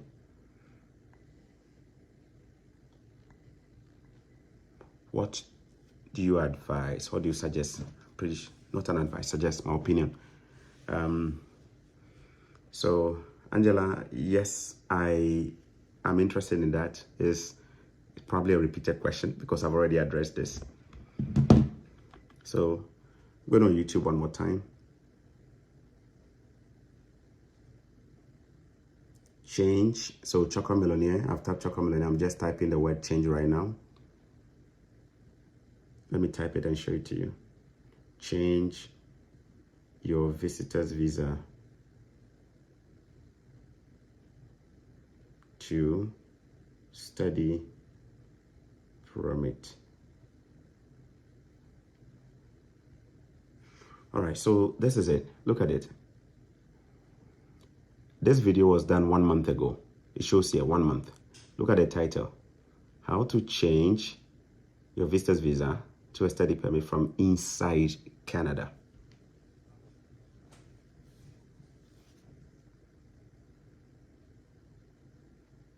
One month ago. It's on my YouTube. You know how many people will skip it? A lot. A lot of people will see it, will skip it, especially those on visitor's visa. In this video, I gave, I won't say tips. I basically read from the immigration website how this could be done. Then I also suggested that there are ways to go about it. In fact, there is a Nigerian woman right now who is really close to us, and I have kind of been coaching, not an immigration consultant kind of thing, like guiding her step by step on how she can change her visitor visa to a study. She actually just submitted the application for the visa itself, and she just did the needful. You know, she did the needful. When I say she did the needful, she knew how to connect. She knew. When she came, she actually still slept in her house for a little over a week in her house. So it's I don't know. I can go on and on and on and on. The videos are there. People are not utilizing them. It's sad, but it's the reality, right? So watch that video. In that video, when you watch it, I'm pretty sure you'll get a lot more insight, and you might probably follow up. And if you ask more questions, if anything bothers your mind, feel free to ask the question. I promise you, if I see it, Angela, I will respond if you ask a question that shows you actually watched the video. You know what I mean? Yeah. Remember, my PS number is also in the. There is a particular school that has an interesting program that you can utilize to change your status from a visitor's visa. Not an interesting program. They have quite a number of programs. So I've been kind of just guiding people to go through that route. And yeah, I know somebody who did it and got it. I can actually open right now and show you proof. The person's application was approved from a visitor's visa to a study permit when they were inside Canada. Somebody I know. When I say somebody I know, she's probably going to watch this video. You know, from Nigeria, how it changed. So the thing is there. It's about whether we are doing enough research, connecting with the right people, asking the right questions, and exploring. All right. All right. So let me go back. Let me go back to some questions here. Safari James. Congratulations at Ebenezer. Okay. Were you saying something to me? Okay. Ebenezer Kwe, yeah, true. The Holland College response you gave is true. I applied around ending of October, and by 1st December, I have my admission. I'm now working on my visa. So basically, you are confirming that the processing time I gave is actually true for that school. Thank you. Congratulations on it. That is why Safari James was giving you a thumbs up there. Millicent Ija Menta. Please, I need accommodation at North York. Choco, kindly assist. Wow. Beauty Oye, thanks for sharing your knowledge always. God bless you.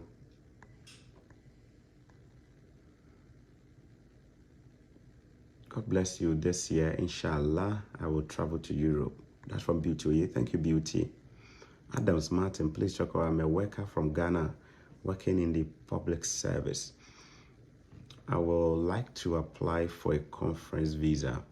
Had a letter from my boss and booked for a conference which will take place in October, which costs $1,000. But my problem is the proof of funds. But it has to be money passing through my salary account. But I learned my closing balance has to be 30,000 Ghana cedis or 50,000 Ghana cedis, thereabout. Can I deposit each day served for the visa not to be? So your question has to do with proof of funds. It looks like you cannot put the cart before the horse. I normally like to, it doesn't always work perfectly, by the way, but the ideal thing is to put the horse first, right? What I'm trying to say is that before you even went ahead to apply for the conference and paid $1,000, you would have actually thought through the proof of funds aspect first. That's the ideal thing to do before you commit money to it. You don't want to commit money and then you don't have the proof of funds and then you're stranded. Then what happens to the money? It's probably gone if you don't get a bank statement, right? Remember also that with your proof of funds, you need to submit about a 4-month bank statement. So to get a 30,000 Ghana cedis or 50,000 Ghana cedis, which is roughly how much? A couple of thousands of dollars there. You cannot just do it overnight within 1 month. If you do it overnight, well, it will be viewed suspiciously, meaning they will view it as what we call account stuffing or bank statement stuffing. You're stuffing it in, putting money in overnight, you know, and most of the time they do refuse people who are not able to explain the source of their money on their bank statement. It looks a little bit, you know, questionable, right? So account building or bank statement preparation takes time. It takes time to prepare.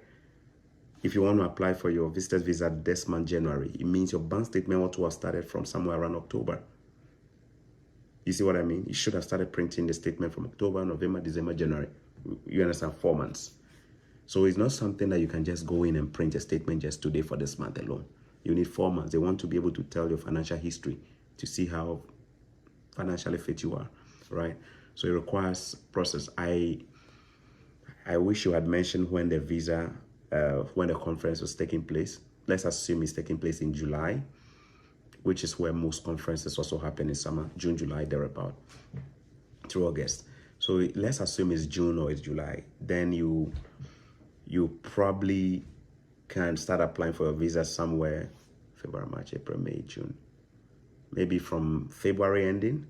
So if it's February ending, you still have about a little over 1 month to get your bank statement right. But even with that, the way you run the account has to make sense.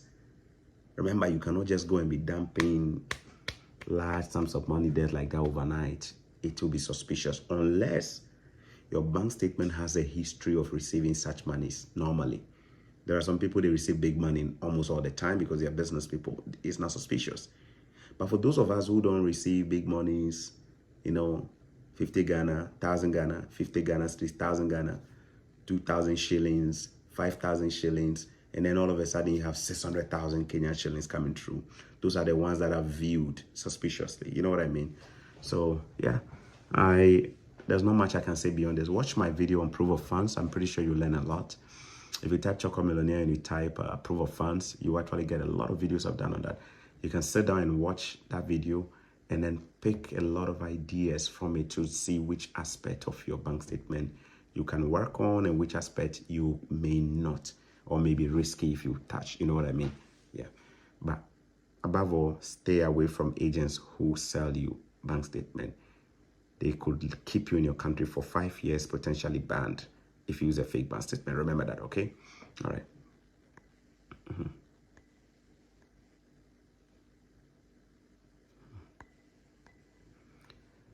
Chinenye Ezeibe, okay?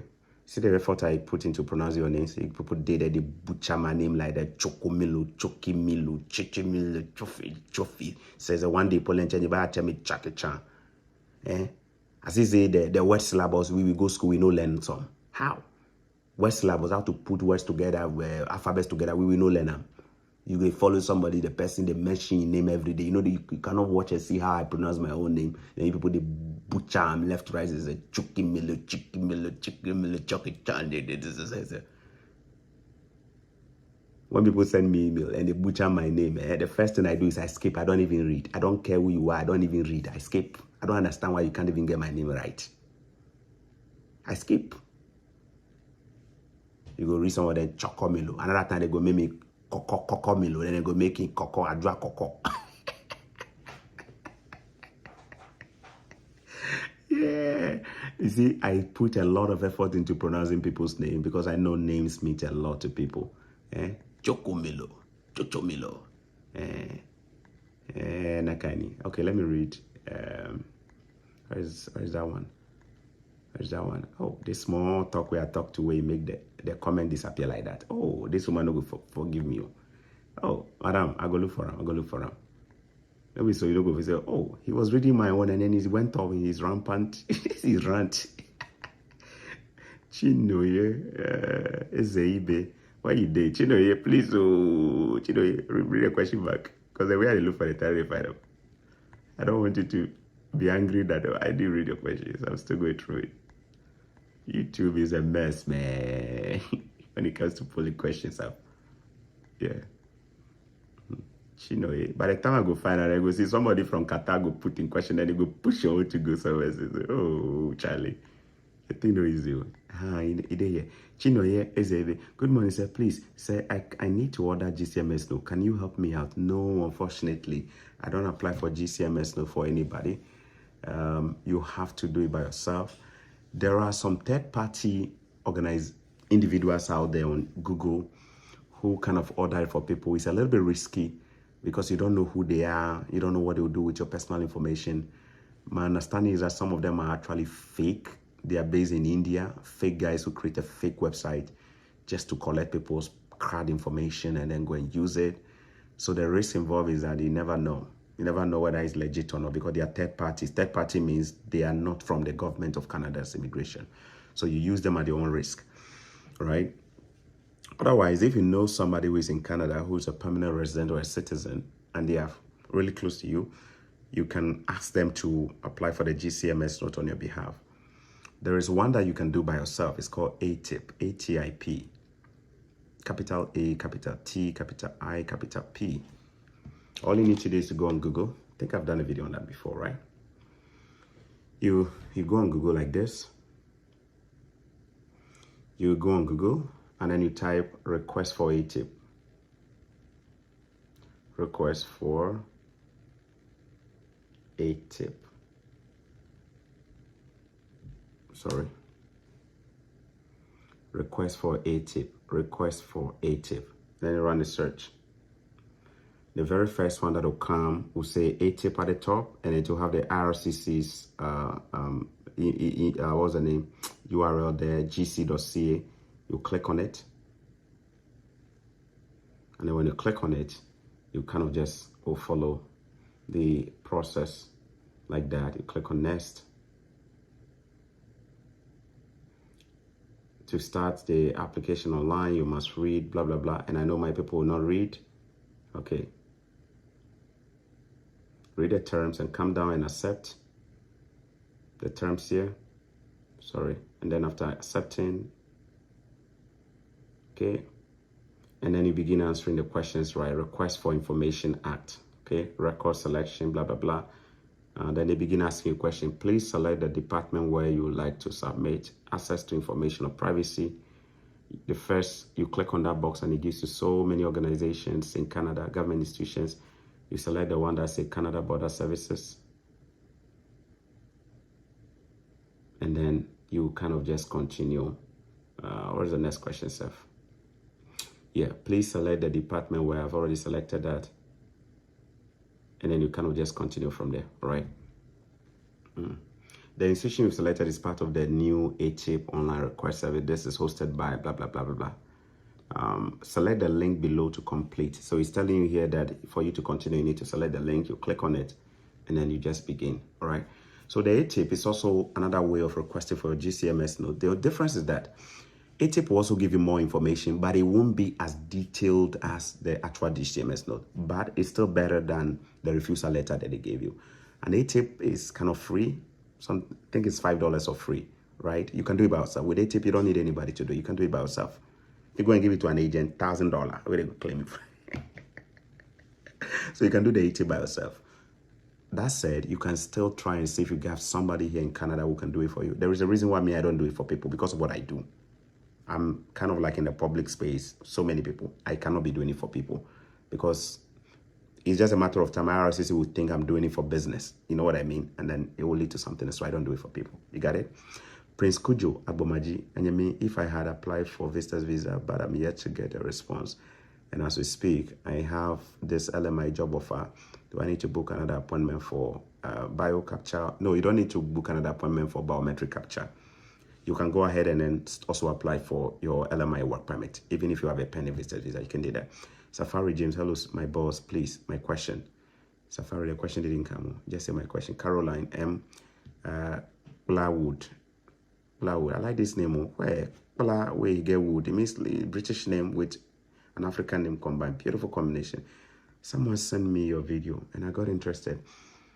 The first one I watched. God bless you for doing this. But how do I become part of your subscribers? I mean, one of you open. I mean, the one you open, not the general YouTube subscribers. Good question there. So on Facebook, there is a button under the follow button on my Choco Millionaire page. When you click on the follow button, there is also another one there that says subscribe. When you click on that, it will cost about $4 a month. You find yourself, you use a credit card, and then you find yourself in the subscribers page. It's a pretty private group. Couple of hundreds of people there. You do have some exclusive videos and resources that can actually help you. So that is actually how you get it. On my Facebook page, Choco Millionaire, with about 170,000 followers. Just by the follow button, there is also a subscribe button. Also remember, I don't do DMs on Facebook. There's a fake Facebook account there impersonating me. It doesn't have anything close to the number of followers I have. Useless Facebook wouldn't take them down. So just make sure you're on the right page. I have over 1,200 five-star reviews on Facebook, so you want to make sure you're on the right page. And you click on the subscribe button, which is different from the follow button. And then with about $4 payment, it will take you onto that page. I hope you got it, okay? All right, Zane the Circle Boy tips, Choco in my DNA. Choco in my DNA, okay.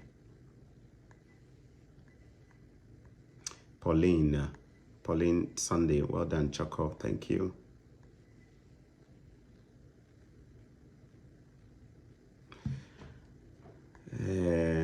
Thompson Anthony, please, Choco, please, what will be the best route to Canada in your opinion?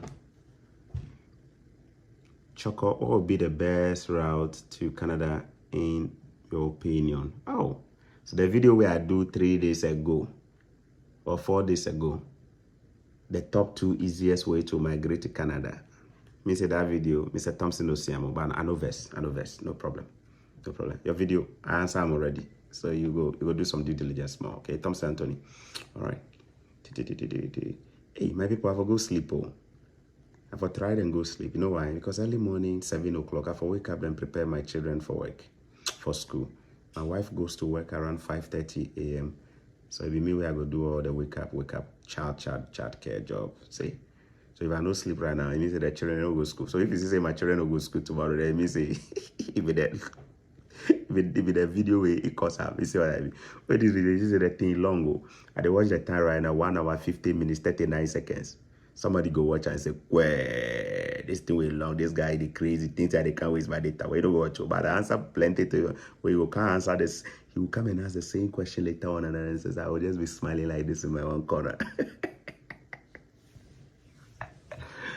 It's not my fault. It's not my fault, you know. I know the video is long. I didn't mean to. Did I mean to? Did I plan to do a Q&A? I just told you guys I couldn't sleep. Everything that is happening is organically happening. I didn't plan to do it. It's organically just happening. I didn't plan to. Yeah. All right. Okay. Are there more questions? Let me see here.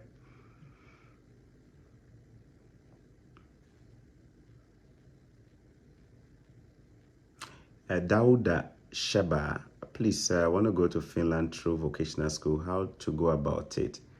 Hey, Mr. Sheba, this is your question. You should say you just came into the building or you just started following me, but that's fine. I don't do content on Finland. I mostly about Canada. Once in a while, I may touch on UK. Once in a while, I may touch on US, but primarily 99.9999% Canada. All right. Finland, that said, I'm hoping to interview a couple of people in Finland. So if you live in Finland and you're a content creator in Finland and you make videos on Finland and you think you would like to share or collaborate with me, we can do videos. Finland is a country I would really want to do videos on just because I've heard people say some really good things about Finland. If you're a content creator and you make videos on other countries too and you feel that we can do a collaboration, I'm down for it. Let's do it. Let's do it. And we can make that happen. We can make that happen. All right? All right. Blessed Son, yes, you guys need your own bank statement too, in addition to, I think you answered somebody, Sam Aribiti. Hi, Choco. How do I connect with you? Oh, my goodness. All right, it's been answered already. Check the bio of my YouTube channel if you're looking for an appointment. And I've said it is a paid appointment, so don't expect to speak with me for free. If you're looking to speak with me for free, that could only happen when God allows both of us to meet physically. Otherwise, it's not possible. My time is I'm so constrained in terms of time. My own mother, it takes my mother a long while to get hold of me, trust me. And that's not a good thing because she understands, she knows I'm so busy. Doesn't mean my mother is not important, but she knows, my mom, she knows the code. If my mom wants to call me, she knows the best way to get me is through my wife. So my mom, she call me on WhatsApp, you know, get me. You call me normal for you know, get me. You know, say you call my wife. We call my wife now. If my wife is home, my wife will just come to me and say, "Oh, your mommy is trying to call you." She knows. When they tell people they don't get it. My own mother self, you know how long it take time before you could get through. So my mother know they get hold of me easily. Then you where you day one corner, you say no. Now in the past, I used to try and catch every call, left, right, side, the catcher.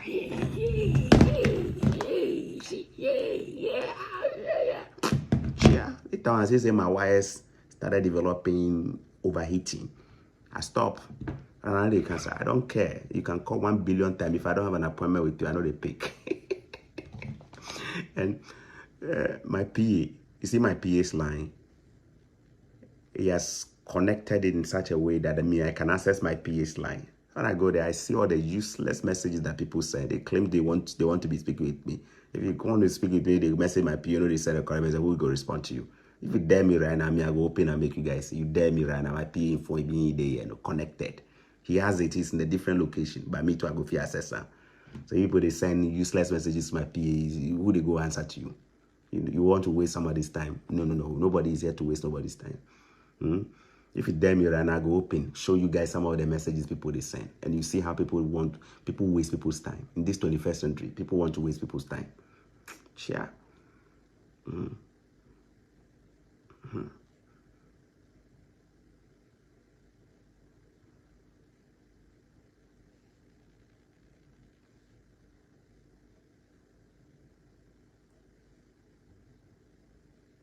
I'm going through. My PA messages there. You see my PA messages?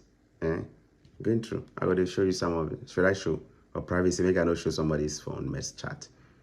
The majority of the messages here, excuse my words, they don't. This line is for booking appointments. So what is the point of you telling me I want to work and pay? Can you do for me? Can you do? Is that what the line was posted for? You send this message, who do you want to respond to that? You want work and pay. You want Choco to come and do it because this is I advertise that you do work and pay. Oh.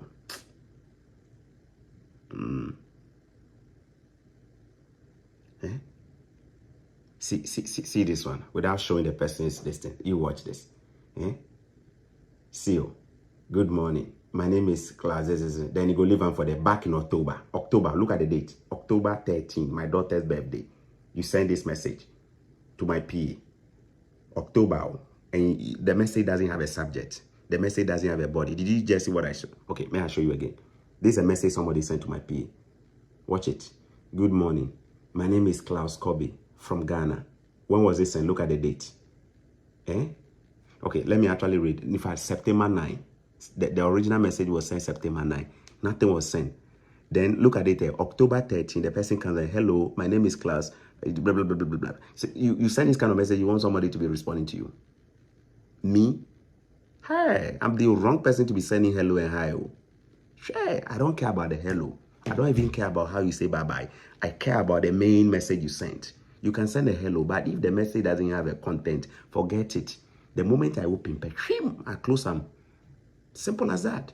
With my PA, if you send them the message where the message has nothing to do with the appointment, you know they respond, unless it be business conversations. But the truth is that 90% of the messages that come through, no, they are completely, Choco, I want this. How can I get Canada visa? Choco, I want Canada this. I want this. Choco, I mean this thing. I have 10,000 Ghana. Can you do for me? Those messages, then you want somebody to be responding to you. How? You they see visa will be agent with this sit here. No.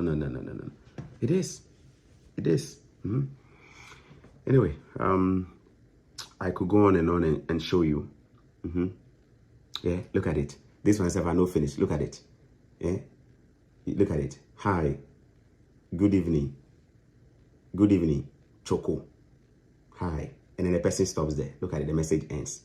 Wait, this one, no, he wants my PA to respond, or he wants Choco to respond. Complete waste of time, waste of WhatsApp.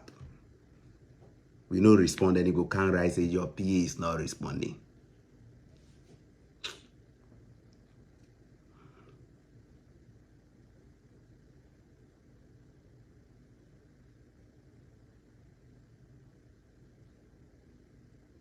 The line is for booking appointments, not for you to come and be sharing your story, long story. The line is not for you to be writing your long love letters there. No, it's for booking appointment. If that's not why you are contacting, forget it. You are wasting your time. I don't have the time to sit down and even write long responses back to you. I don't have the time. Yeah, it is what it is. We don't know how to write. We don't know how to write. It's so sickening. You take so many messages from people. Hello, hi, hello, hi. And they are hoping to see if you'll be online. Then they can also respond. How? How do we do that in the 21st century? In this day and age? Come on. Hey, my own mother's every day, they won't call me, it'll be easy. Share. He will tell you. If they call me, he will tell you, say, hey, my son, he be busy. If I try get hold of him, you know how I suffer before I go get hold of him. Sometimes my this thing, my wife will tell me, so oh, your mom is trying to call you. See, it see missed calls from my mom. No be mom way they write for there. Wait, my mom self, it see missed calls where they come from my mom like that. So my mom self, it's difficult for her to get hold of me. Then you be my family member. You the same message, no will say sensible message too. Especially when I tell you to send message the correct way. Don't contact my PA if you are not looking for a point. My PA's number is not for you to be calling as if say you get boyfriend for Canada, they call. Wrong. You know what me I tell them? Sometimes me, I they go inside though. My PA number once in a while I they go inside. Sometimes you be there and you see calls coming through. I monitor the calls. It come once, no complaint. Second, it comes. After the third one, I just pick the number and I block it. Simple as that. I do it. Some of you may have noticed you're trying to get it. You are not. I just don't understand. Because I clearly wrote there where you pick the number. This line is not for calls. So I don't see why you're calling it. I don't care about you not reading. You should have read it. It's there. When you go back where you pick it, I clearly wrote it's not for calls. So you don't even have to call it. Send a test. And when you send a test, hopefully you are sending a test because you are bringing a business to Choco or you want to book an appointment. Otherwise, I don't want to hear about your long stories. I don't want to hear about anybody's long story. If you send it to my PA, he won't read it. You guys don't even know my PA is Everyday Canada. My PA, Everyday Canada, he's as busy as anything. So in Everyday Canada, where time be important. You people, they do say Everyday Ghana, where they do anything for Ghana. Then you want to be wasting somebody's time like that. No, nobody has a time, man.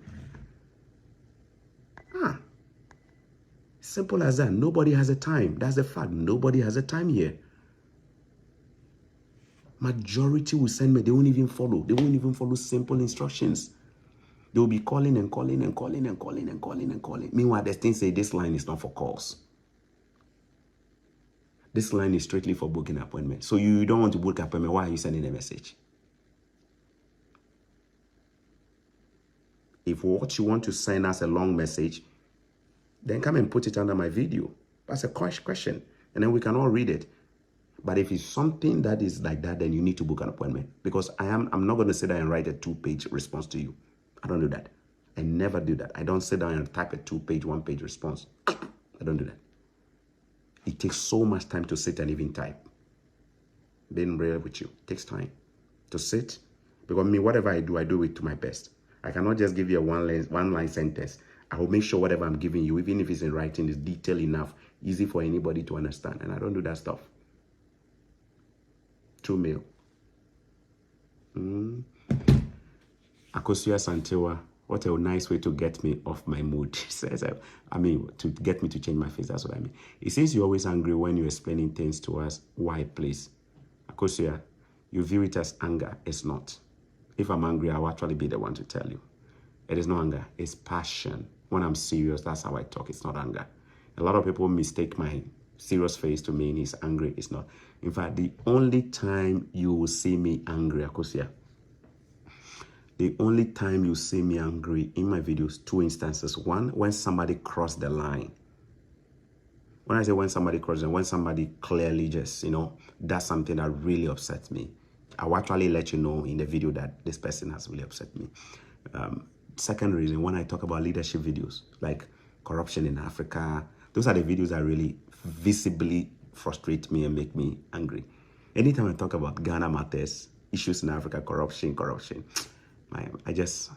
that one there gets me really angry. So when you watch those videos, you see there is a lot of fire. Like the most recent one, you saw me driving, we were going on vacation. That was a wrong video to do. I was driving and I was just firing like that. At the time we got there, I was so drained. It was as if like I was tired, drained. Why? Because I was speaking about leadership. Those are the two. Otherwise, what you just saw me do right now, it was not anger. It is me being stern, using a facial expression that will let you know I'm being serious. And being serious has nothing to do with being angry as well. I just want you to know. And I know people would still not believe it. You will still think that, oh, he's always angry. It's your business. If you think I'm angry and I say I'm not, it's we see who is right. It's your business. Yeah. Oguntoyimbo Olumide. Please, Choco Millionaire, I'm here late. I'd like you to share me the link if you can. What link, please? You didn't add. Steve. Yeah, Monique Hairline Uncle, you are just being passionate. That's true. People confuse. Do you know a lot of people actually say that when Jesus went to the temple or the synagogue to drive the money changers out, he was so angry to the point that they think he sinned. They say he lost his mind. Jesus lost his mind. Wrong. Jesus cannot sin. He couldn't have sinned because he himself, he is pure. Number two, Jesus was angry, but his anger does not lead to sin because his nature cannot sin. We men, we can be angry and we can commit sin, but God cannot commit sin. You see what I mean? So when somebody watches and say, oh, he's angry, he's sinned, what do you mean? There is something we call holy anger. There is something we call passion. Something I think we confuse the two. The moment people expect you to smile all the time, so the moment you change your face, oh my God, I don't care. I don't care. I don't care.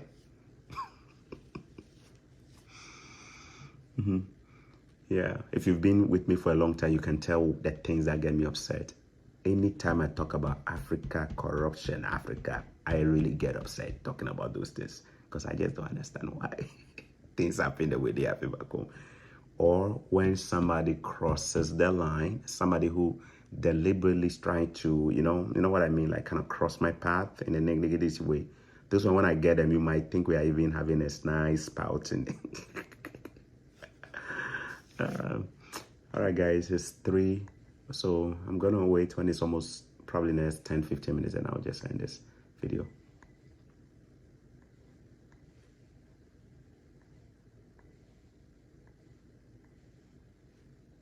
Kwabna Bain. Oh my goodness, the question is gone again.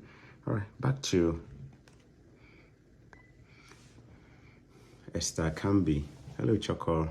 Hello, Mr. Choco. I'm a Nigerian and I had a top up 300 level, which is level 300, you mean? Of my, in Ghana, we say level 300. In Nigeria, they say 300 level. Okay, of my HND. Oh, goodness. Of my HND, but didn't do statistics, which is at the 200 level, graduated with 4.88. I wish you could state 4.88 out of what, 5.0 scale or 4.88. Okay, because I'm not really familiar with the Nigerian grading system across board. So sometimes we have to rely on you to deduce it. Most schools in Canada are requesting stats as prerequisite for masters in counseling. Hello, Mr. Choco. I'm a Nigerian. I had a top up 300 of my HND, but didn't do stats 200 level, graduated with 4.8. Most schools in Canada are requesting stats as prerequisite for masters. Most schools, please consider applying to Trent University. There is somebody who used a top up degree and a diploma to actually get a partial scholarship there. Trent University, spelled T-R-E-N-T. Trent University, located in Peterborough in Ontario. They have some really good scholarships there, really good scholarships. So please consider applying there. And remember, one school may not accept you by other schools. Also consider applying to maybe St. Mary's University or University of Saskatchewan or University of Regina. These are all schools that you could, or University of Winnipeg. University of Winnipeg in Winnipeg, Winnipeg, EPEG, Winnipeg. University of Manitoba could also be an easy one. There's so many schools, over 200 schools in Canada. So if one doesn't accept you, look for other ones. All right. Safari James, I love you regardless, sir. I know you will answer my question some other time. Please get some rest. All the best. Safari, you can keep your question, keep it coming. I say right now, you can see, I just read your comment.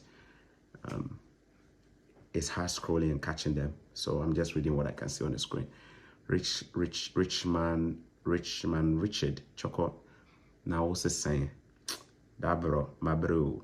But me to me nanso and I don't know. Liwum Lanyo Foster. Good morning, Choco. Good morning, Choco. All right, let's read your guys. Okay, since he called me Choco, let me just say Lanyo Fosto instead of Foster. Let me also call it Lanyo Fosto. Okay, good morning, Choco. Good morning, Choco.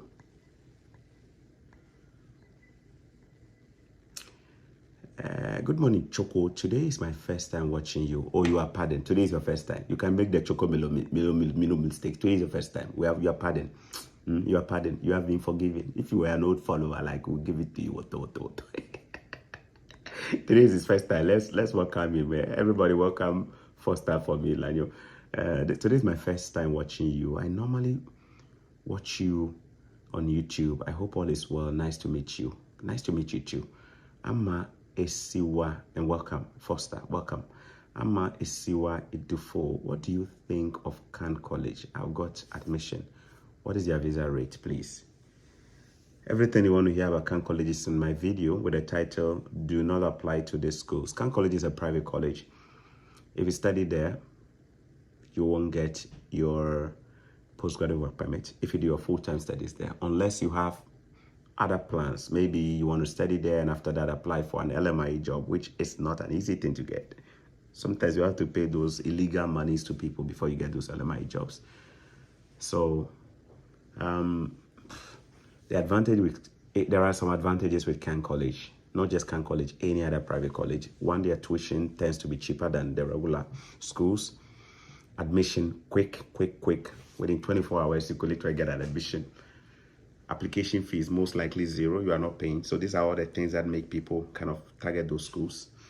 And some of them have a very good SEO online. SEO, some search engine optimization, which means that when you go on Google and you type in schools, they are likely the ones to pop up first, just because they've paid to be ranked high on top. You know what I mean? So it kind of gets people's attention, even if they didn't plan to actually visit the website. But aside from that, you need to know that it's a private college. You can use them to get a visa. And when you use them to get a visa, you are either doing one of these two things, or three things, I should say, three things. One, you are either choosing to study at Khan College or any other private college. Notice the word I use here, any other private college. But I know somebody watching will not pay attention that I talked about any other private college. They will come and ask the same question that this person is asking, and they want me to respond.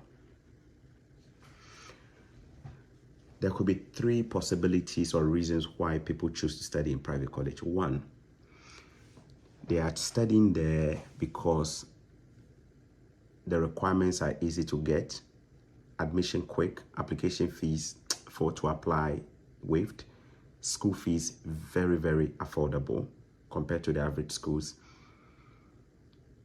Second reason, people may choose to study there because they know they can use it to get visa.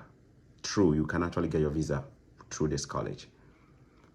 Third reason, people may choose to study there because they are ignorant of whether that school is eligible for postgraduate work permit, or they are not ignorant. That's the third reason. So there are some people who are studying in Khan College and they don't need to be told that they won't get a postgraduate work permit. They know. They just chose it because they really want it for personal reasons. There are also some people who are studying in these private colleges and they have no idea at all. They have no idea that they won't get postgraduate work permit. So let me focus on the third one. The third one, people who know and people who may not know.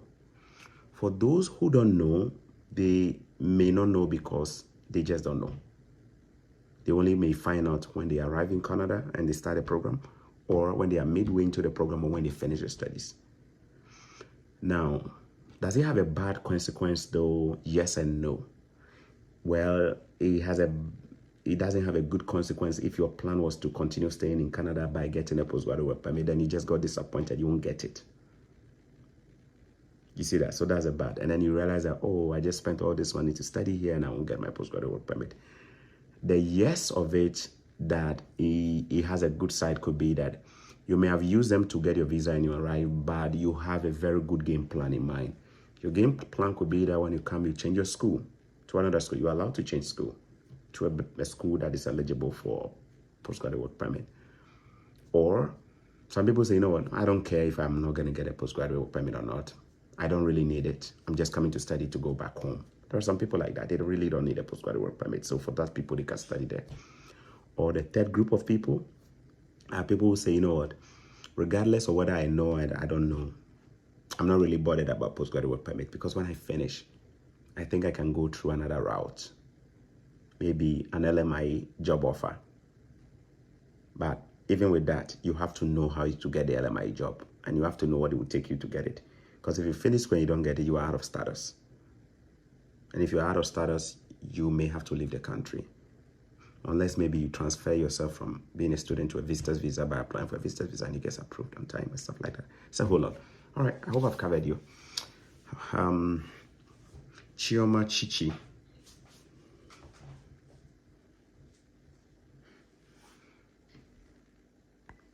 See the way I pronounce Chioma's name? Chioma Chichi. I didn't say Kioma Kiki. I said Chioma Chichi. And that is how I expect Chioma to also make the effort to pronounce my name. And she did. She spelled it correctly. Chaco, good morning. How is your family? I'm just joining. I saw your topic. As job fair, please have you finished with it or about to talk on it? We've been on this for the last 2 hours, 15 minutes, so you missed a significant part of that. When this video ends, Chioma, you might want to watch at the beginning, the first few minutes I talked about that. The rest is just unrelated stuff that we're talking about right now, right? Just because I'm a parrot, I like to talk. Victor Chia, the boss, thanks for your support teaching, teaching. You have a big heart. You have really opened the eyes of so many individuals with a kind of info in your videos. Okay. Oh, where is that one? Okay. Oh my goodness, it's gone again. YouTube.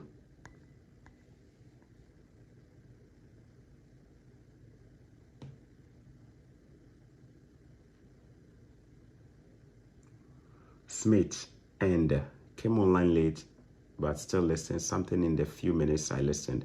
I don't know how you managed to pass in very important information and at the same time crack my ribs. Yeah, I don't struggle to do it. Yeah, maybe it's the way I grew up. It's a gift, maybe. I don't know. Thank you for the compliment. There's a question that I was reading from somebody, trying to go back. Anytime I go back to it, it just pulls me back. Yeah, so Victor Chiadi, you have really opened the eyes of so many individuals with the kind of info you are giving out. Thank you. I think I read it now. God bless you. True Crimes Cafe. Choco, please, can a person with a pending visitor visa application also apply for student visa? Yes, please, you can do that. Amma Isiwa Edufo, thank you, Choco. You're welcome. Safari James, hello, sir. I was asking about Quebec, sir. Any opinion? Safari James, that's not a question. It's Quebec.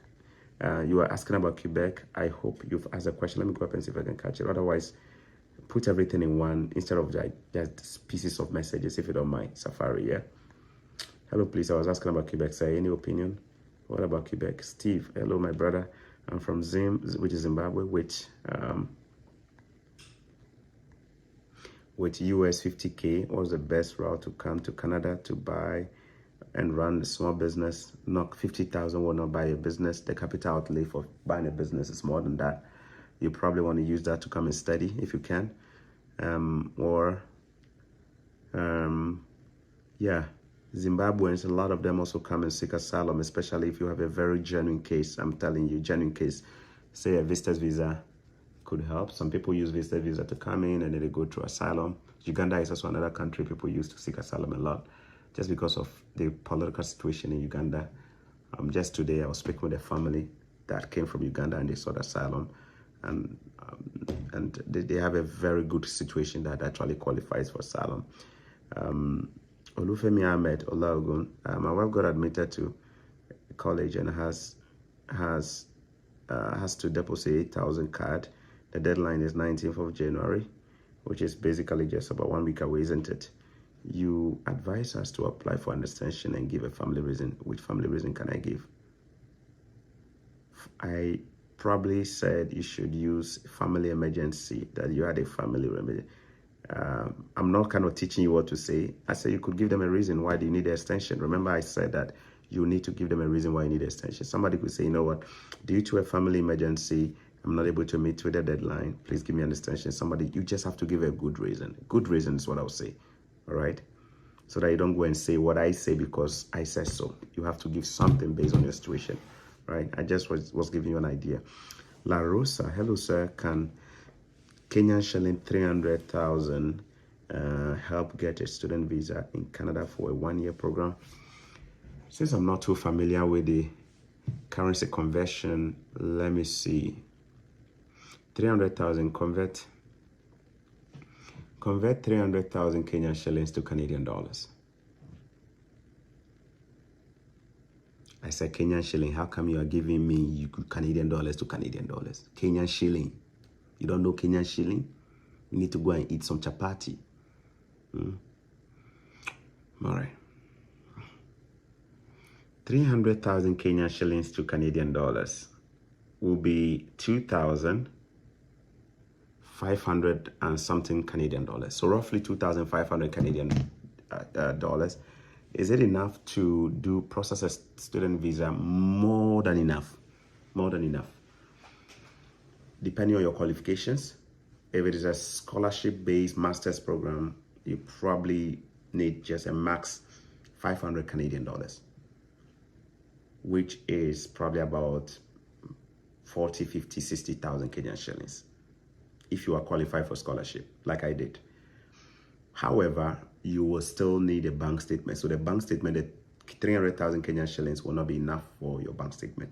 You still will need a bank statement even when you get your admission. But in terms of the cost of applying for the school, it is $100 to apply for the school, all right? And $100 will be probably what? A couple of thousands of Kenyan shillings. And then if you apply to the school for $100 Canadian, the visa itself, the application fee for the student visa, the study permit is about $150. And then the application fee for your biometric fingerprint capturing is $80. So these are the charges you have to pay. And then you can add medicals to do your medicals as a student, probably about another $100. So let's put it together. $100 for the school fees, school application fee. If you apply to say, just say one school, one really good school that you target carefully. $100 for medicals, that makes it $200 in total. $150 for the student visa application fee itself when you're applying. So that takes it to $350. And then $80 for biometric fingerprint capturing. So that takes it to what? About $400 and something dollars. Less than $500.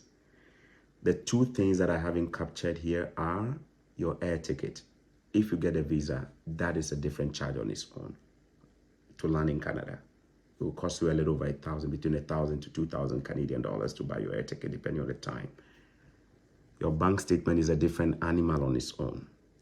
It's a document to be attached. So it's not something I can say your 2,500 Canadian or your 300,000 Kenyan shilling can take care of. I'm hoping that you have a bank statement or you know somebody who can provide you a genuine bank statement as a sponsor, third-party sponsor. Otherwise, if it is the cost of the fees of applying, maximum $400 to $500 Canadian should be enough to see you from the beginning to the end of getting your visa. It becomes too much money if you are using other people like an agent or paying somebody to help you with your application. Then that is where most of your money will go and sink. You get what I mean? Okay.